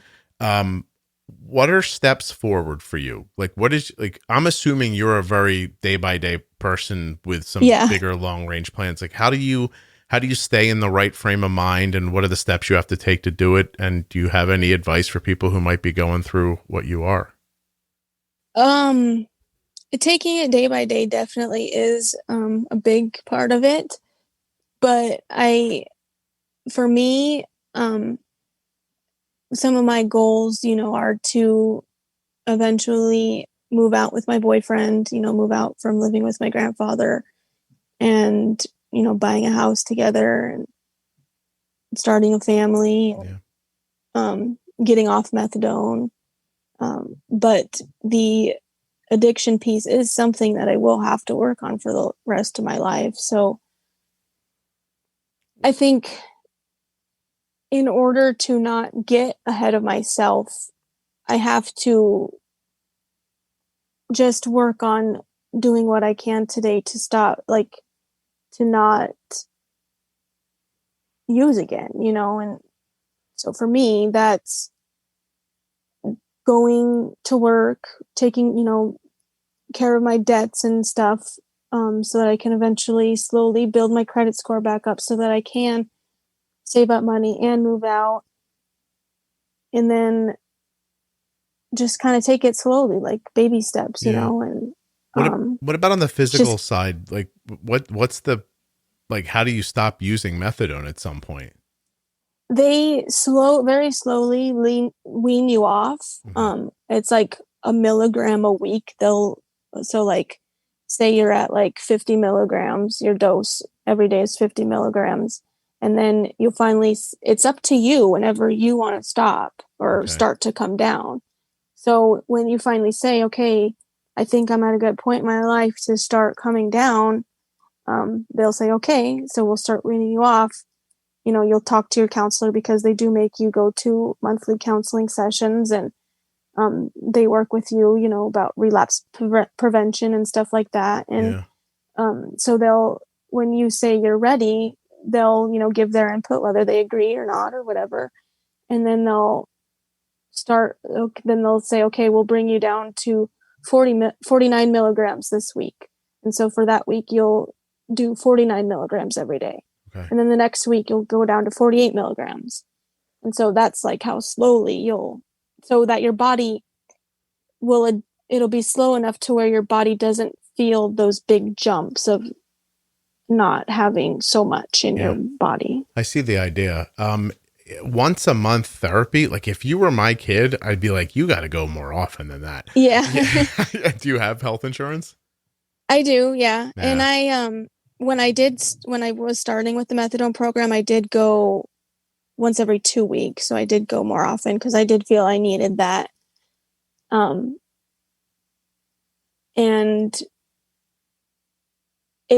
they have helped me with, finding, other coping mechanisms, more healthy coping mechanisms, and, putting myself first was a big one, like not in like a selfish addict way, but like just caring for yourself, like thinking that. That's back to what I was saying at the beginning. Like if you had that piece back when you were 17, I think you would have felt like this guy's weird. This isn't okay. Yeah, you know what I mean? Sure. Yeah. And you want to have that moving forward. What are some of the coping mechanisms that they give you? Kind of taking, like, so when you get a thought of using, a big one for me was they had me fill out this card.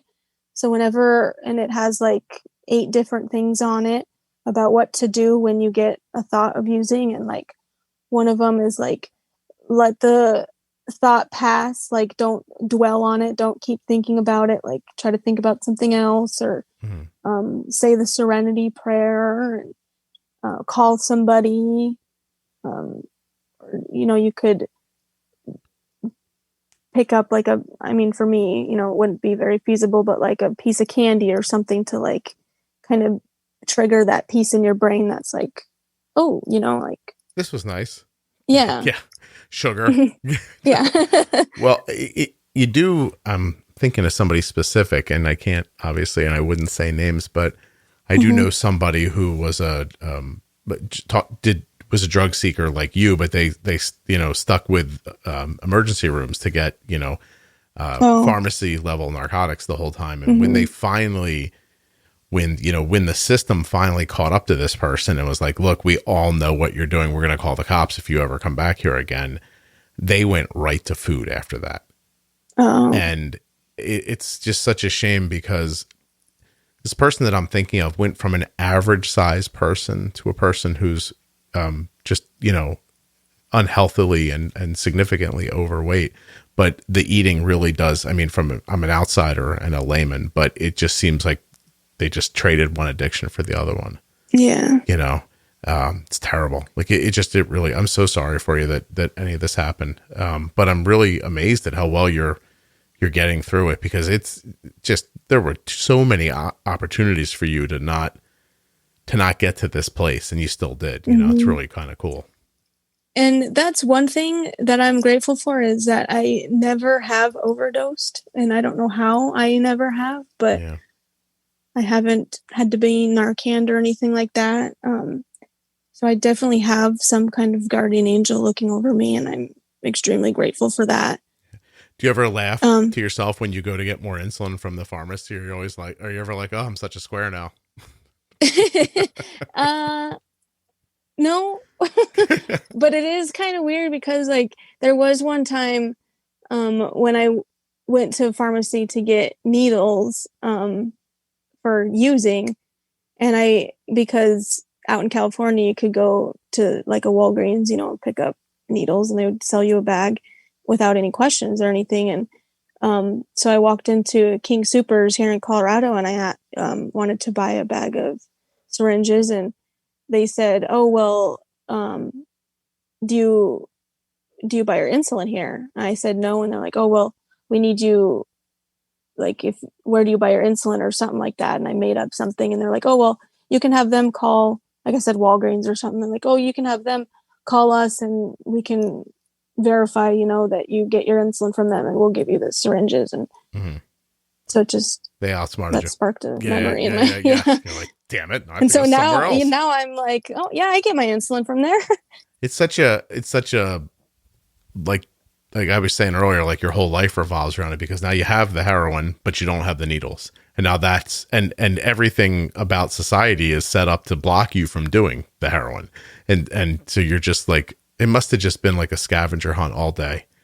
And it's exhausting. And that, you know, just your whole life kind of revolving around that is just extremely exhausting. Are you happy? Yes. Have you been, were you happy in the past using, or is this a new thing for you? I was happy, but obviously not as happy as I could be. You know, like I've always had, like, for a long time, had the feeling of wanting to stop. Like, you know, of course, in the beginning, I didn't want to stop, but then it got to a point where it was so bad to where I did, but I couldn't. No matter what I did, I just couldn't. So it was like two different pieces, you know, pulling me in two different directions. Like, I want to stop, but something doesn't want me to stop too. So that it was physical, like always a constant fight. The physical piece of the addiction, you can't overwhelm that just with you just wanting to. Hey, did you ever try to hurt yourself while you were using? No. So it never got to the point where you're just like, I have to stop living. I can't keep doing this. There were times when I thought it, like, where like I would think, oh, I want this bag to be the one that'll, you know, overdose me. Like, there were times when I did think that. Yeah. But I don't think I didn't want to live that bad enough to where I would like try that, you know. You just said like that. I still had happy moments in my life that were worth something. Gotcha. You just said a bag, and I'm like, oh, there's a barrier for entry to be right there. I feel bad every time I throw a sandwich baggie away. I would just be like, oh, I can't keep doing this to the environment. I'm sure I wouldn't be thinking that if I got to that point, but it really does. Like, they're small bags. Oh, well, then that makes me feel a little. Then I can try heroin. That's fine. I mean, if they're tiny bags, just the little snack size ones, you mean? Just, no, like even smaller. Oh, even like, smaller than that? Oh, well, then hell, I can do it. Like quarter size. Gotcha. I know nothing of what we're talking about. You know, you listen. So you're like, I don't drink. I've never, I have nothing against the idea of smoking weed. I've just never done it. There's just no part of me that doesn't sound so how would you know? I have no concept of any of this, which is why I'm so like incredibly interested about it. And I can't thank you enough for doing this. Like, it really was. I want to tell you it was brave, but you just seem kind of so blasé about it that I'm like, maybe it wasn't that brave. I don't know. Thanks. There was a couple parts where it got a little emotional, heavy, but I think it's good. Well, thanks for having me on. No, I really appreciate that. I have to tell you, the one thing that I really worry about, like in everyone, first of all, I have to tell you, the first time I was like, I'm going to do a drinking episode. I'm going to call it After Dark. I didn't think all this was going to happen, just so everyone knows, like at this point now, I mean, well, it was a good thing. I think, it's stuff that needs to be talked about. Oh, it's amazing. And I'm super happy I'm doing it. I'm just telling you, like, I am in a space I did not expect to be in. I didn't know where it would go, but where it's gone, I mean, to be serious, where it's gone is that we're telling people stories that do not get told around diabetes. Mm-hmm. And right. I came to the realization, like, so I'll say this to you, because this will probably come out after the ones we're talking about, but I'm starting to realize that every person that walks the earth, like every idea, like kind of person, religion, race, job, person that holds a certain job, in every configuration that people can come in, some of those people have diabetes. And like, I'm getting ready this week to interview a world-class cellist who has diabetes. And I realize if she didn't have type 1, she wouldn't be coming on the show, but I don't feel like I'm interviewing a type 1. I feel like I'm interviewing a cellist. Yeah. and like, I didn't feel like I was talking to a type 1 tonight. I feel like I'm talking to a person who has struggled with addiction and is getting through it and has a really great story. And you happen to have type 1 diabetes. Right. Everybody, like I said, there's countless configurations of human beings on the planet, and at least one of them has type 1 somewhere. So I think there are a lot of stories to share, and none of them are as uncommon as you would think. Mm-hmm. You know what I mean? Like when the person that came on and talked about, being bipolar came on, or the person that came on and talked about cutting, I thought to myself, like, is anyone going to be interested in this? Like, that was my first thought. Like, this doesn't happen to people like that frequently, but it does. All of it does. What's happening to you, like, you're not some random person this happened to. I don't know the statistics, but this is a huge issue. Yeah. This happens to a lot of people, and not all of them have, stories that go as well as yours did. Do you ever think about that? Like, oh yeah. Yeah. Just feel lucky, I guess. Yes, extremely. And I think a lot, I've mentioned about the support that I've had. I think that plays a big, big part in it, because had I not had the support that I have, and, who knows where I would be, I'd probably be on the streets somewhere or dead, Mm-hmm. So if anybody is going through the same thing, I think it starts there, is having the support. Well, look at this. In 2018, data. Now all those data people that bug me by email are in my head. Can't I just say data? I'm from the Northeast. Leave me alone. 2018. Tomato. Yeah. Well, data shows that every day, 128 people in the United States die after overdosing on an opioid. That's a pretty big number.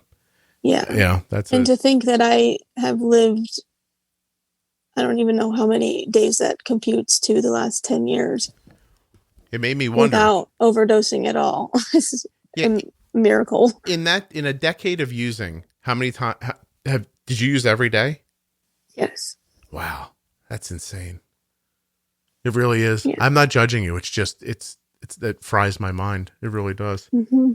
Hey, well, listen, I was going to do this after you got off, but we're going to say goodbye anyway. So hold on for a second. The Substance Abuse and Mental Health Services Administration is a government agency. You can find it at samhsa.gov, or you can call them at 1-800-662-4357. And it translates to 1-800-662-HELP. The helpline is free, confidential, 24/7, 365 days a year. Treatment, referral, and information services. It comes in English and Spanish for individuals and families facing mental and or substance abuse disorders. So if you're vibing with what's being said here and you'd like to help yourself, I think that's probably a pretty great place to start. And I've learned that you can just type in methadone clinic near me into Google, and it will give you one. So Yep. try to help yourself if you can, especially if you're having a moment of clarity right now and you're listening. Like, take advantage of that moment of clarity and run towards somebody that can help you, right? Yeah, Yeah, for sure. Is there, it doesn't matter really, just somebody, like, tell somebody, right? Yeah, and don't hold like reservations. Like if people are telling you, oh, methadone doesn't mean you're clean, or, you know, for the longest time, my family kept saying like, oh, when are you going to get off that stuff? When are you going to get off that stuff? And had reservations against it in the beginning and stuff. And then they finally realized how it was helping me. So as long as it's helping you stop using, then that's enough to help you get to where you need to be and be clean. You're saying anything that isn't those pills or heroin is better than that. Yep. Yeah. Well, that sounds hard to disagree with. Okay. Neva, I really appreciate doing this. I believe this is going to officially be the longest podcast I've ever done. And I kind of feel like we could both go pee and come back and keep going if we wanted to. I have been thinking about that for a while. But I really want to pee, just so you know. And and I think there's nothing left to say really at the moment other than I appreciate this. I wish you a ton of success. I hope you keep in touch. Thank you. Yeah, I will. You're very welcome.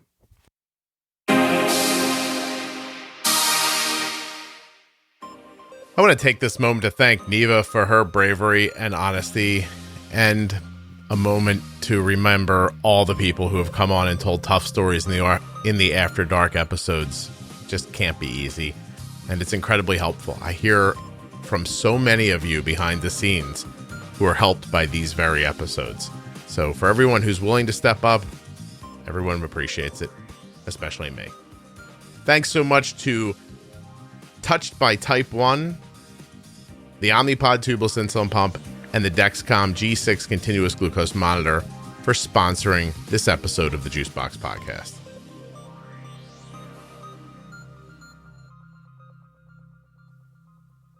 You can find out more about the Dexcom at dexcom.com/juicebox.